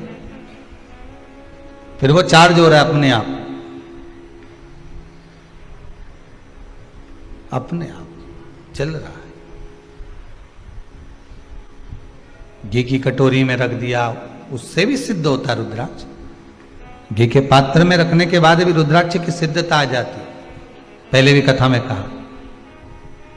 पर कथा चल रही है कि यहां यशोदा मैया जो आंख से आंसू बहाई हैं, तो संत ने आकर कह दिया कि तुम मत रो, तुम्हारे नैनों में जो जल भरा हुआ है रुकिए, शिव है। आप श्रावणी की पूर्णिमा के दिन, श्रावण की पूर्णिमा के दिन जब संत आए तो आप उनको भोजन करा दो, उसका फल मिल जाएगा। और यशोदा जी के यहाँ लिख कर भेज दिया पाटला देवी ने, और यशोदा जी ने फिर भोजन करने बुलाया। संत ब्राह्मण जब भोजन करने के लिए बैठे, और बैठने के बाद जब यशोदा जी खीर देने के लिए आई, सिर पे इतना घूंघट डला हुआ था, इतना घूंघट यशोदा मैया डाली हुई थी, हाथ में बड़े बड़ा चुड़ला पहनी हुई थी, पांव पैजनिया कमर करदनी माता यशोदा पहनी हुई थी, सिर पर सुंदर मां यशोदा बौर पहनी हुई थी, मुख दिख नहीं रहा था माता यशोदा, क्योंकि घूंघट इतना था।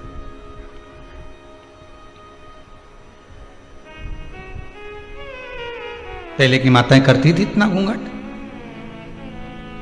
पहले चलता था इतना घूंघट, अब तो धीरे धीरे धीरे धीरे धीरे यहाँ से यहाँ गया, यहाँ से यहाँ गया, यहाँ से यहाँ गया। बच्चा कुचा था, यहाँ गया गया। अब तो बहुएं 2 बार इतना घूंघट करती है। एक बार शादी होकर आती है तब, क्योंकि मुंह दिखाई होती है तो सोने की रकम मिलती है, और दूसरी बार बहुएं घूंघट करती है घर में जब बुढ़ा बुढ़ी मरे तब। घर में कोई बुजुर्ग जब शांत होता है, रिटर्न नहीं आ रहा है, घर में जब बुजुर्ग कोई शांत होता है तब इतना घूंघट लिया जाता, तब इतना घूंघट ले लेती है। क्यों? कारण क्या है? क्योंकि आंख में से एक भी आंसू तो गिरना नहीं है, बस घूंघट रखकर नई नई डिजाइन में चिल्लाना है, डीले कम करो, नई डिजाइन में चिल्लाना। अब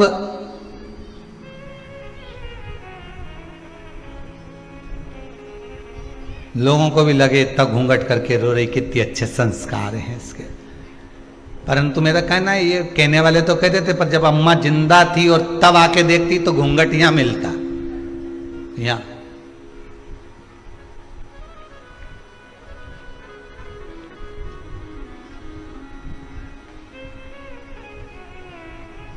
कभी कभी रोने का तरीका भी बदल जाता है। एक व्यक्ति कथा में जाकर बैठा और बैठते से ही जो रोना चालू करा उसने, तो महाराज जी भी चक्कर में पड़ गए कि मैंने रोने की कोई कथा ही नहीं बाची, जब उन्होंने रोने का कुछ बोला ही नहीं तो ये रो क्यों रिया आखिर। और 1 घंटा हुए तो रो ले, यहाँ तो 3 घंटा लगातार रोए जाए रोए जाए रोए जाए रोए जाए। तो कथा जब पूरी हो गई, अक्षतम केशवम हो गया, तब महाराज जी ने उसको अपने पास में बुलाया, भैया इधर आओ जरा। हाँ महाराज जी बोलिए, ये बताओ हमने कथा में कोई रोने की बात तो बोली नहीं, तो तुम इतना क्यों रो रहे थे? और थोड़ा बहुत रो रहे चल जाए तो अल्लाह अल्लाह के रो रहे, चिल्ला चिल्ला के, तुम इतना क्यों रो रहे थे? अरे महाराज जी हम तुमको क्या बताएं। महाराज जी बोले नहीं बताओ तुम तो क्या बात किया। महाराज जी बात इतनी सी है, हमारे पास में एक पाड़ा था, तो वो 3 घंटे तक टर टर टर करता रहा, आखिरी में वे जिंदा रिया ही नहीं, मर गया। हमको भी रोना इसलिए आ रहा है कि तुम भी 3 घंटे से पाड़े जैसे टर टर कर रहे हैं। अब हमें टेंशन ये है कि पाड़ा निपट गया, कहीं तुम नहीं निपट जाओ। तो जो नहीं समझे आंसू की कीमत, जो नहीं समझ पाए कि आंसू है क्या, वो तो लगे कि हाँ, पाड़ा और महाराज एक जैसा दिखे कि 3 घंटा टर टर कर। पर नहीं,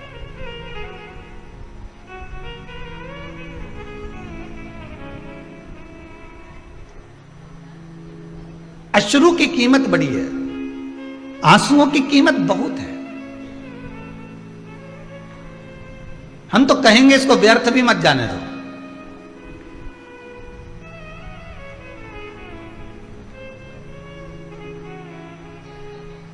रो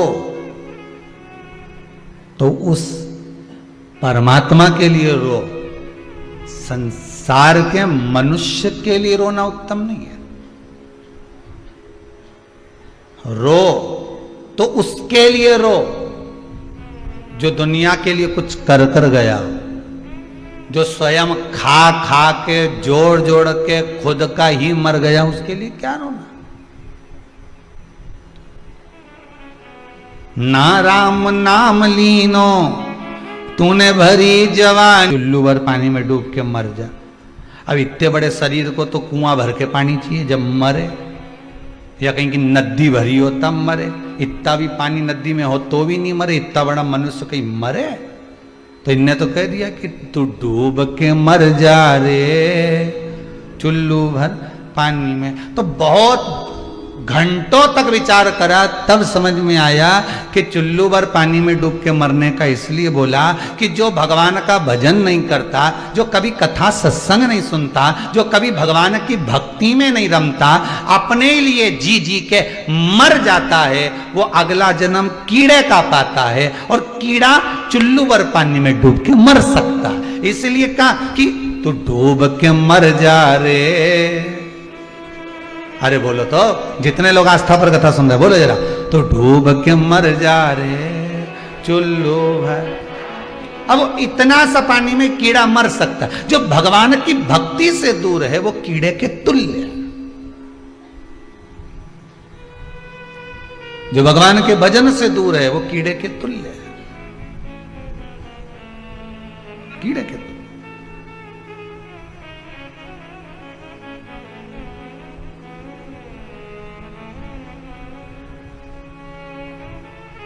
व्यक्ति भगवान के करीब में कब आता है? समय बताइए। व्यक्ति भगवान के करीब में कब आता है? जब सारी दुनिया से ठोकर खा लेता है, सारी दुनिया कि देख लिया संसार हमने, देख लिया संसार हमने, देख लिया,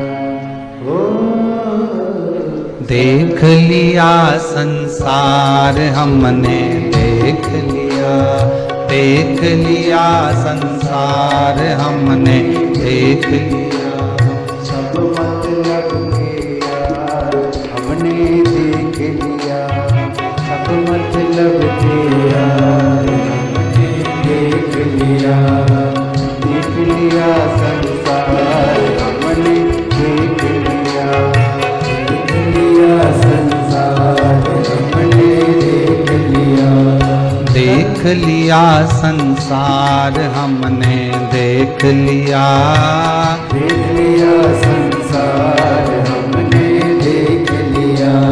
धन निरोगी धन है जब जेब में है तेरे माया। तन निरोग धन जेब में जग तक, तन निरोग धन जेब में जब तक, तन निरोग धन जेब में जब तक, मन से सेवा करोगे जब तक, मन से सेवा करोगे जब तक, मानेगा परिवार हमने देख लिया, मानेगा परिवार हमने देख लिया। सब मतलब के यार हमने देख लिया, सब मतलब के यार हमने देख लिया। अरे देख लिया संसार हमने देख लिया, देख लिया संसार हमने देख लिया।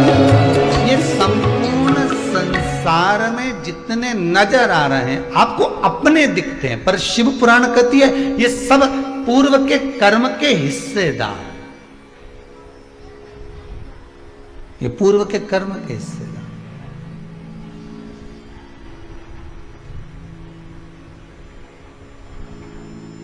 और जब ये कुछ ले रहे हैं तो अपना ही तो लेकर जा रहे हैं, स्वयं का। रो किसके लिए रो?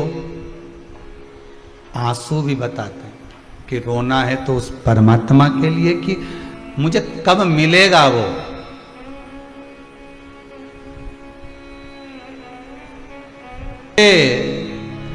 श्याम सलोना तुमने ही मुझे पर कर दिया तौना, कर दिया तौना, मेरी अखियां तुम्हीं से लड़ी।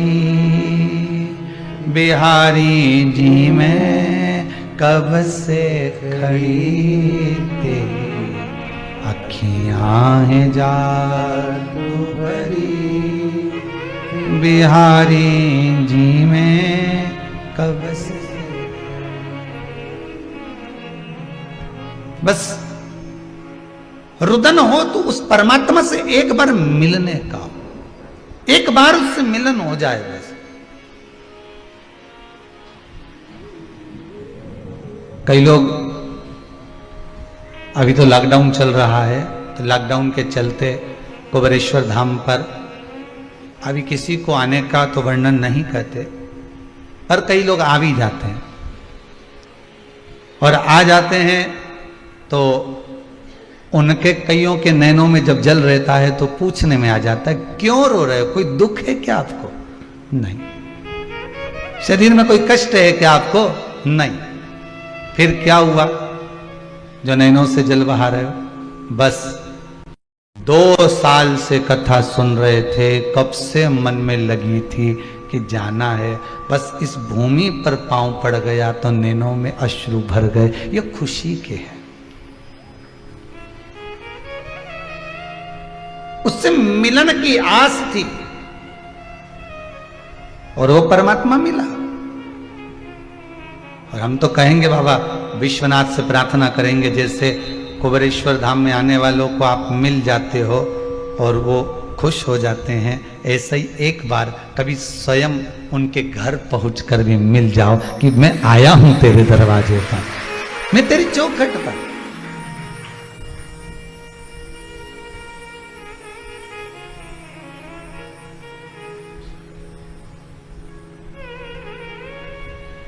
मैंने सारे सहारे छोड़ दिए, बस तेरा सहारा काफी है। रुदन के अश्रु भी कहते हैं कि रोना भी किसके सामने और रुदन हो भी तो कहां पर? हर किसी के सामने रोना भी मत ही, लोग तो फायदा उठाएंगे। ओ सोचेंगे कमजोर है, डर रहा है, नैनों से जल बह रहा है। जो अश्रु की कीमत जाने उसके सम्मुख में रो। यशोदा जी रोई थी संतों के सामने, तो श्रावणी करने वाले ब्राह्मण जब भोजन करने के लिए आए, यशोदा जी इतना घूंघट कर कर जो भोजन परोस रही हैं, और ब्राह्मणों ने देख लिया कि ये नंद बाबा की दाढ़ी सफेद, बाल सफेद, और ये नंद बाबा के छोरे की पत्नी दिखे। अब उनको क्या मालूम था कि नंद बाबा की ही धर्म पत्नी है।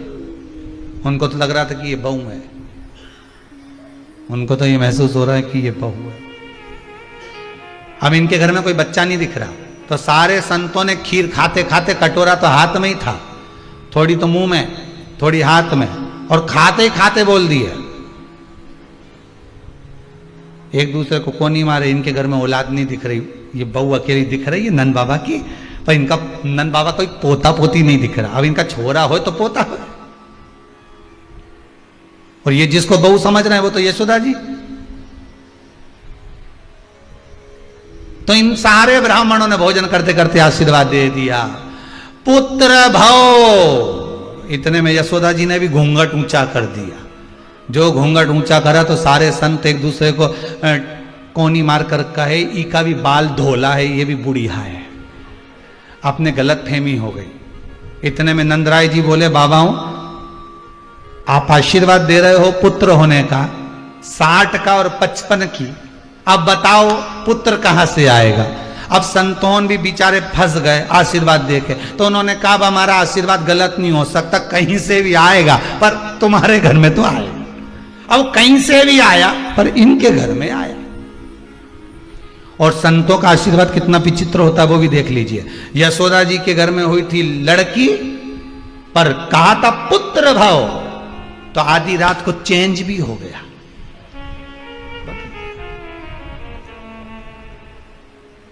चमत्कार सा हो गया, लोगों हो गई बात निराली। रात ही रात में नंद बाबा की दाढ़ी हो गई काली। ना जाने किस ऋषि मुनि ने धागा हाथ लपेटा, कि नंद घर अनहोनी हो गई, बेटी हो गया बेटा। ये चमत्कार नहीं तो और क्या है।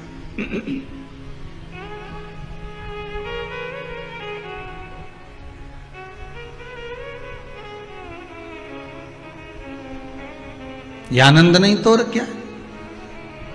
पाटला देवी के अश्रु की कीमत संत ने जान ली। संत, साधु, सन्यासी, तपस्वी, साधक, उपासक, गुरुजन, कोई सतगुरु ऐसा मिल जाए जो आपके अश्रुओं की कीमत जान जाए। और वो सतगुरु कोई दूसरा नहीं होता, वो सतगुरु केवल एक ही है, शिव गुरु। कौन सा गुरु है? जम के बोलो जरा, शिव गुरु। जिसका कोई गुरु नहीं, उसका गुरु शंकर, उसका गुरु शिव। आंसुओं की कीमत वही जान सकता है, शिव गुरु। क्यों रो रही है? चोर आकर रोया, कुबेर बना दिया।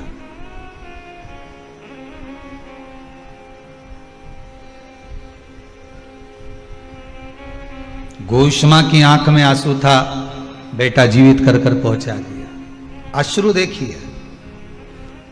ब्राह्मण रोए दूषण नाम के राक्षस के लिए, महाकाल प्रकट हो गए। चंद्रदेव रोए अपनी काया के लिए, भगवान शिव प्रकट हो गए।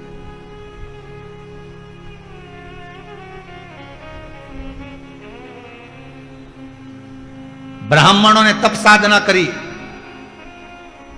दारुक नाम के राक्षस को मारने के लिए शिव प्रकट हो गए। असुरों की कीमत कोई नहीं जान सकता, केवल शंकर के सिवा। आंसू बहाने वाला आंसू पोंछ सकता है। शंकर ने अगर एक अश्रु बहाया है और उससे अगर रुद्राक्ष का पौधा उत्पन्न हुआ है, और उस पौधे से अगर रुद्राक्ष उत्पन्न हुआ है, तो हम लोगों से कहते हैं कि भगवान शंकर के नयन के अश्रु से उत्पन्न हुआ रुद्राक्ष का पौधा, रुद्राक्ष का वृक्ष, उस रुद्राक्ष के वृक्ष से उत्पन्न हुआ रुद्राक्ष। अर्थात शंकर तो खुद आकर तो तुम्हारा आंसू नहीं पोंछेगा, पर इतना जरूर विश्वास रखना, आंसू पोंछता कौन है? जो आंसू बहा चुका होता है, जिसने हृदय से छुआ होता है। वो कहते हैं ना, दिल की गाथा दिल वाला ही जाने, हृदय की गाथा हृदय वाला ही जानता। जिसके हृदय को ठेस पहुंची होगी, दूसरे के हृदय को ठेस पहुंचने वाले की वाणी को वो समझ जाएगा, जान जाएगा। शंकर भगवान को कितनी हृदय में ठेस पहुंची होगी वो भी देख लीजिए जरा। उमा चली गई, सती जिसको ले जाकर भगवान शंकर ने कुंभज बाबा की यहां कथा सुनवाई, वो सती मैया अपने पिता के घर में प्राणों को त्याग दी। विचार करिए कितना दुख होगा। सग्गा ससुर अपमान कर रहा है, कितना दुख होगा, जरा विचार करिए। जिसका हृदय भीतर से रोया होगा वही सामने के रोने वाले के आंसू पोंछ सकेगा। शंकर जी के नैन अश्रु से उत्पन्न हुआ है, रुद्राक्ष के पौधे पर उत्पन्न हुआ है रुद्राक्ष। रुद्राक्ष अगर आपने धारण कर रखा है तो क्या वो आपको रोने देगा? जम के बोलिए जरा, रोने देगा? नहीं, क्योंकि रोने वाला जो पूर्व में रो चुका है, जिसकी अश्रु गिरे हैं, वो ही पहुंच सकता है आपके आंसुओं, आपके आंसुओं को वही पहुंच सकता।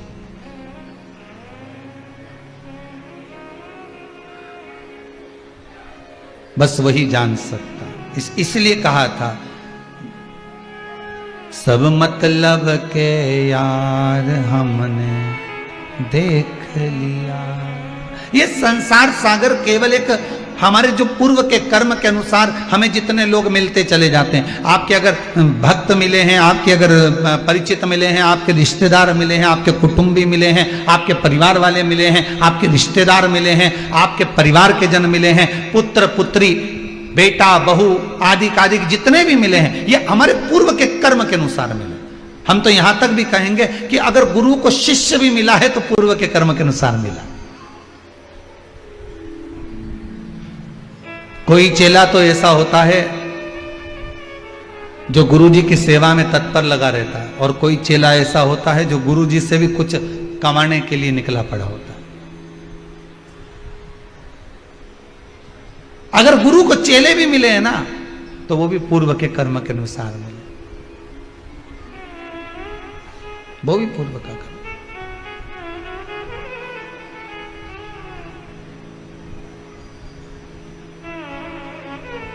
रुद्राक्ष बहुत छोटा है,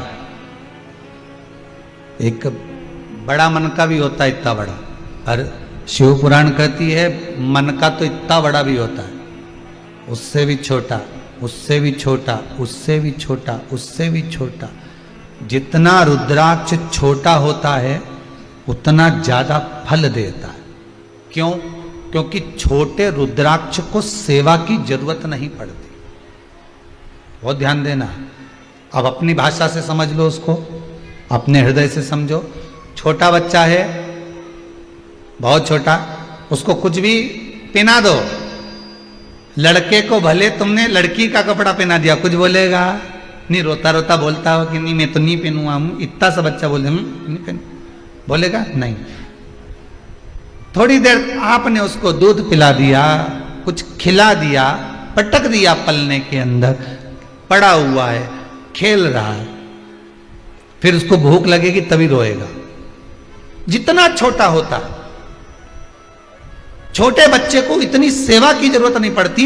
जब वो बड़ा होते चले जाता है और मां कहे ले ये चड्डा पहन, नहीं पहनूंगा, मेरे को जींस चाहिए। पहन रहा है कि नहीं पहन रहा है? नहीं पहनू, फिर मैं देखो लेके नहीं जाऊंगी नाना के घर, मत जानना, मैं तो नहीं पहन। ले ये पहन ले, नहीं मैं। फिर बच्चा खुद अलमारी खोल लेता है, कपड़े निकाल लेता है, खुद पहनना चाहता है, फिर वो पहनता भी खुद के पसंद के। अब मम्मी भोजन करा रही, पहले तो दूध पिला देती थी, पड़ा रहता था, उसकी चॉइस भी नहीं थी, पूछती भी नहीं थी कि तू खाएगा कि पिएगा, बस दूध पिला दिया, पटक दिया। आज के जमाने में ले मैंने रोटी बनाई है, मूंग की दाल बनाई है, गिलकी की सब्जी बनाई है, नहीं खाऊंगा। क्यों? मीन चाउमीन क्यों नहीं बनाई? अब मैं नहीं खाऊंगा, वो बगरा हुआ बना, बगरा हुआ बोलते हैं, बगरा बोलते हैं, हाँ जो भी बोलते हैं, बगर मगर क्या बोलते हैं, ये क्यों नहीं बनाया? फिर ये क्यों नहीं बनाया? फिर ये पिज्जा क्यों नहीं बनाया? तो ये वस्तु क्यों नहीं बनाई, वो वस्तु क्यों नहीं बनाई? अब उसकी चॉइस चालू हो गई।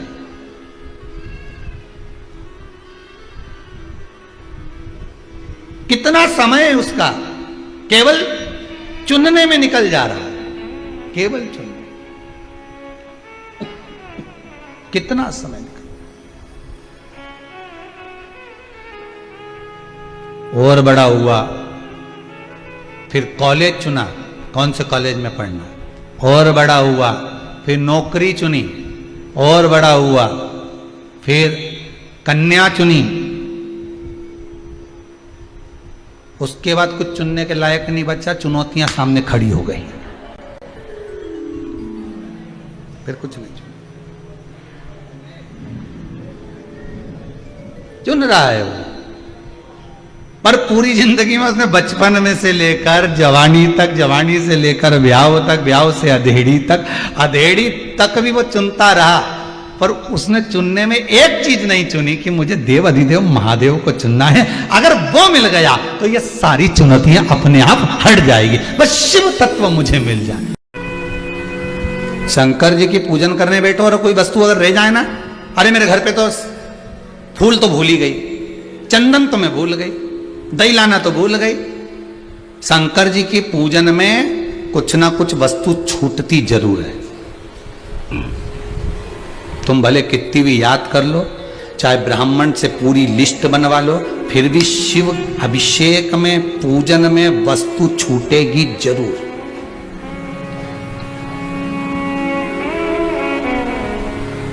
कारण क्या है? शंकर परीक्षा लेते कि अब वो वस्तु रह गई है तो मुझे वस्तु मत दे, अब उस वस्तु की जगह पर मुझे अपना दिल दे दे। वस्तु मत दे, अब मुझे अपना हृदय दे दे, वस्तु रह जाती है। विश्वास करा है आपने तो क्यों ना मिलेगा शंकर। एक बार पशुपति व्रत करा, नहीं हुआ, दूसरी बार करूंगी मैं, और अब की बार विश्वास लेकर करूंगी। पहले मैं सबको साथ लेके चली जाती थी मंदिर, चलो री, और सबके मार्गदर्शन करती रहती थी, ऐसा दिया जला लो री, देखो मैं जला रही ना, ऐसा। वहां मुझे अकड़ आ गई थी, अहंकार आ गया था कि मैं जो कर रही हूं मेरे को देख देख के सब कर रही हैं, तो अहंकार आ गया। अहंकार आया, काम नहीं हुआ।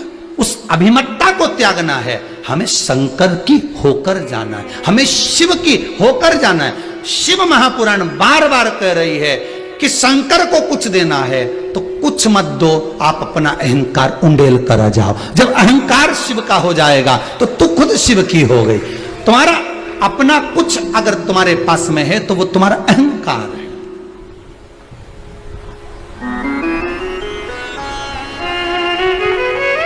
वो तुम्हारी अभिमतता, वो तुम्हारा अहंकार, वो तुम्हारा अभिमान है।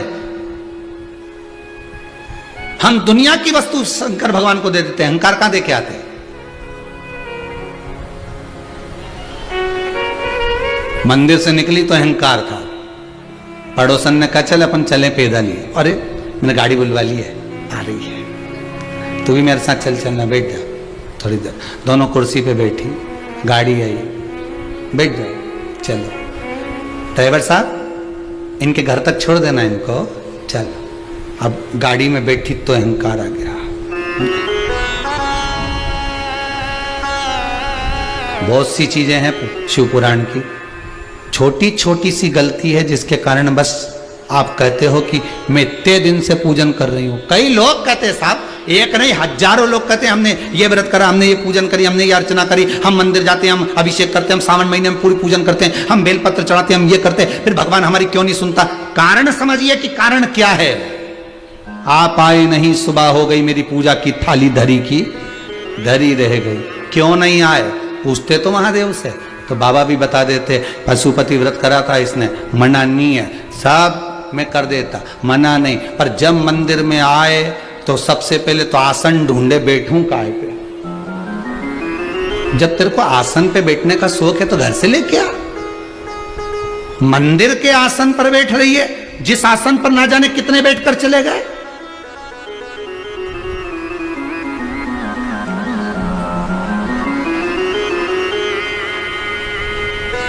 थोड़ा सा जल का छींटा दे देती, एक दुर्वा को नीचे पटक देती, जो तेरे पास है पटकती, उसी पर बैठकर अगर पूजा कर लेती तो आसन हो जाता। पर दिल का आसन तो लगाया नहीं। मां देख रही, पंडित जी, हाँ भाभी, आसन कहां धरा है? थोड़े बहुत तो ध्यान रखा करो, कम से कम 4-6 आसन ला के रखना। अगली बार अब तुम जब मेरे यहाँ आओ ना रोटी जी में 16 श्राद्ध में, तो मैं 5-6 आसन दे दूंगी, मेरे पास में पड़ा ढेर सारा। अब देखो अहंकार की बात, हमारे यहाँ ढेर सारा आसन पड़ा है। 16 श्राद्ध में जब तुम्हारे यहाँ भोजन करने आओगे ना, तो याद दिला देना मेरे को। पंडित जी भी बेचारा चुटैया खुदा, तो इसके याद दिलाऊं, खुद लिया ना, कल आएगी तो अगला सोमवार पे भी 16 श्राद्ध तक काय को रुके, सोमवार पे तो आए सरी ना, लिया। पर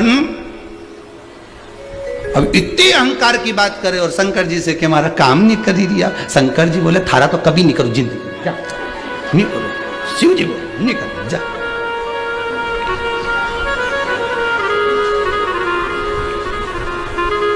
एक बात आपको कहें, अगर अच्छी लगे तो स्वीकार करना, ना लगे तो छोड़ देना।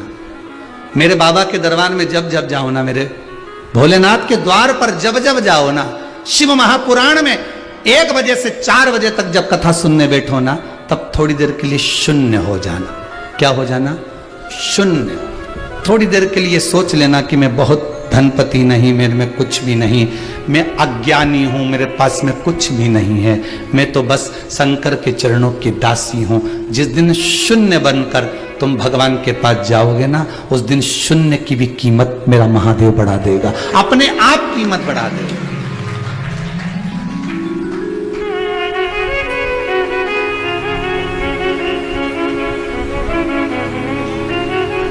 सीखने के लिए एक वो गीत भी है राष्ट्र का, जब जीरो दिया मेरे भारत ने, सीखने के लिए है वो।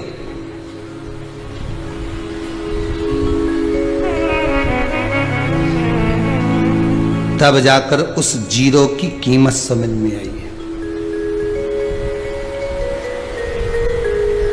शून्य हो जाओ।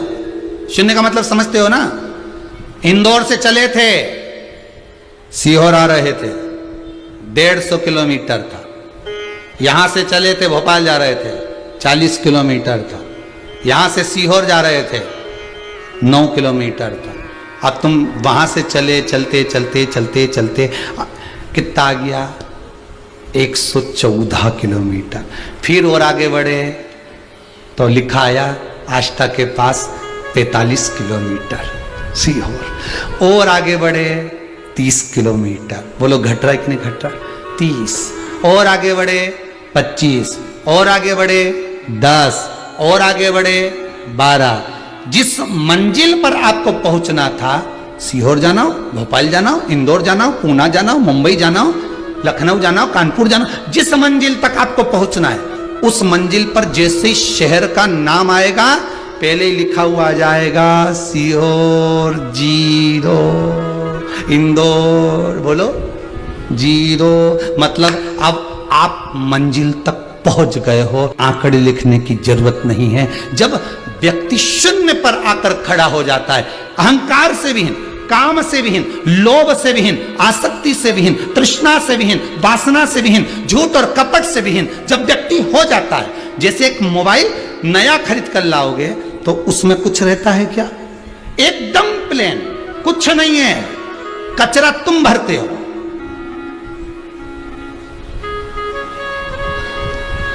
मोबाइल एकदम प्लेन है, भगवान ने भी प्लेन भेजा था तुमको, कचरा तुमने भरा। काम, आसक्ति, तृष्णा, लोभ, वासना, झूठ, कपट, बेईमानी, ये सब तुमने भरा। मोबाइल तो प्लेन था। तुम्हारा नंबर देना साहब, अच्छे से बोलना साहब, और लिख लिया। ये कचरा तुमने भरा है। हमने पहले भी एक बार शिव महापुराण में कहा था, आज फिर कहते हैं आपको, आपके मोबाइल का नंबर हो चाहे आपके हृदय का नंबर हो, किसी को मत देना। नंबर अगर देना तो देवाधिदेव महादेव को देना, शंकर को दो, संसार के लोगों को नहीं। हम बार बार कहते हैं, बिठलेश सेवा समिति में भी अगर आप कोई रुपया जमा कर रहे हो, कोई पैसा अगर आप भेज रहे हो, यहां से लेकर यहां तक मैं हाथ जोड़कर कहता हूं, आप अगर रुपया जमा करो तो पहले पूरी इंक्वायरी करो कि समिति में जा रहा है कि नहीं जा रहा। कार्यकर्ता के किसी के भी नंबर पर कोई बात मत करो, चाहे वो यहां के ब्राह्मण जन हो, चाहे यहां के कार्य करने वाले हो। समिति के मोबाइल नंबर टीवी पर आ रहे हैं, व्हाट्सएप नंबर टीवी पर आ रहे हैं, फेसबुक नंबर टीवी पर आ रहे हैं, गूगल नंबर टीवी पर आ रहा है, यूट्यूब आदि सब कुछ टीवी पर आ रहा है। फिर किसी को क्यों आप अपना नंबर दो? फिर क्यों किसी को आप कहो कि साहब हमारी गुरुजी से बात करा देना? गुरुजी तो खुद व्यासपीठ से बोलते हैं कि हम किसी से फोन पे बात करते नहीं, तो फिर बात कराने वाली सामर्थ्यता कहां रही? आइए 10 बजे से 11 बजे तक का जो क्रम है जनमानस के लिए मिलन का जो रहता है, जरूर क्यों ना मिलेंगे।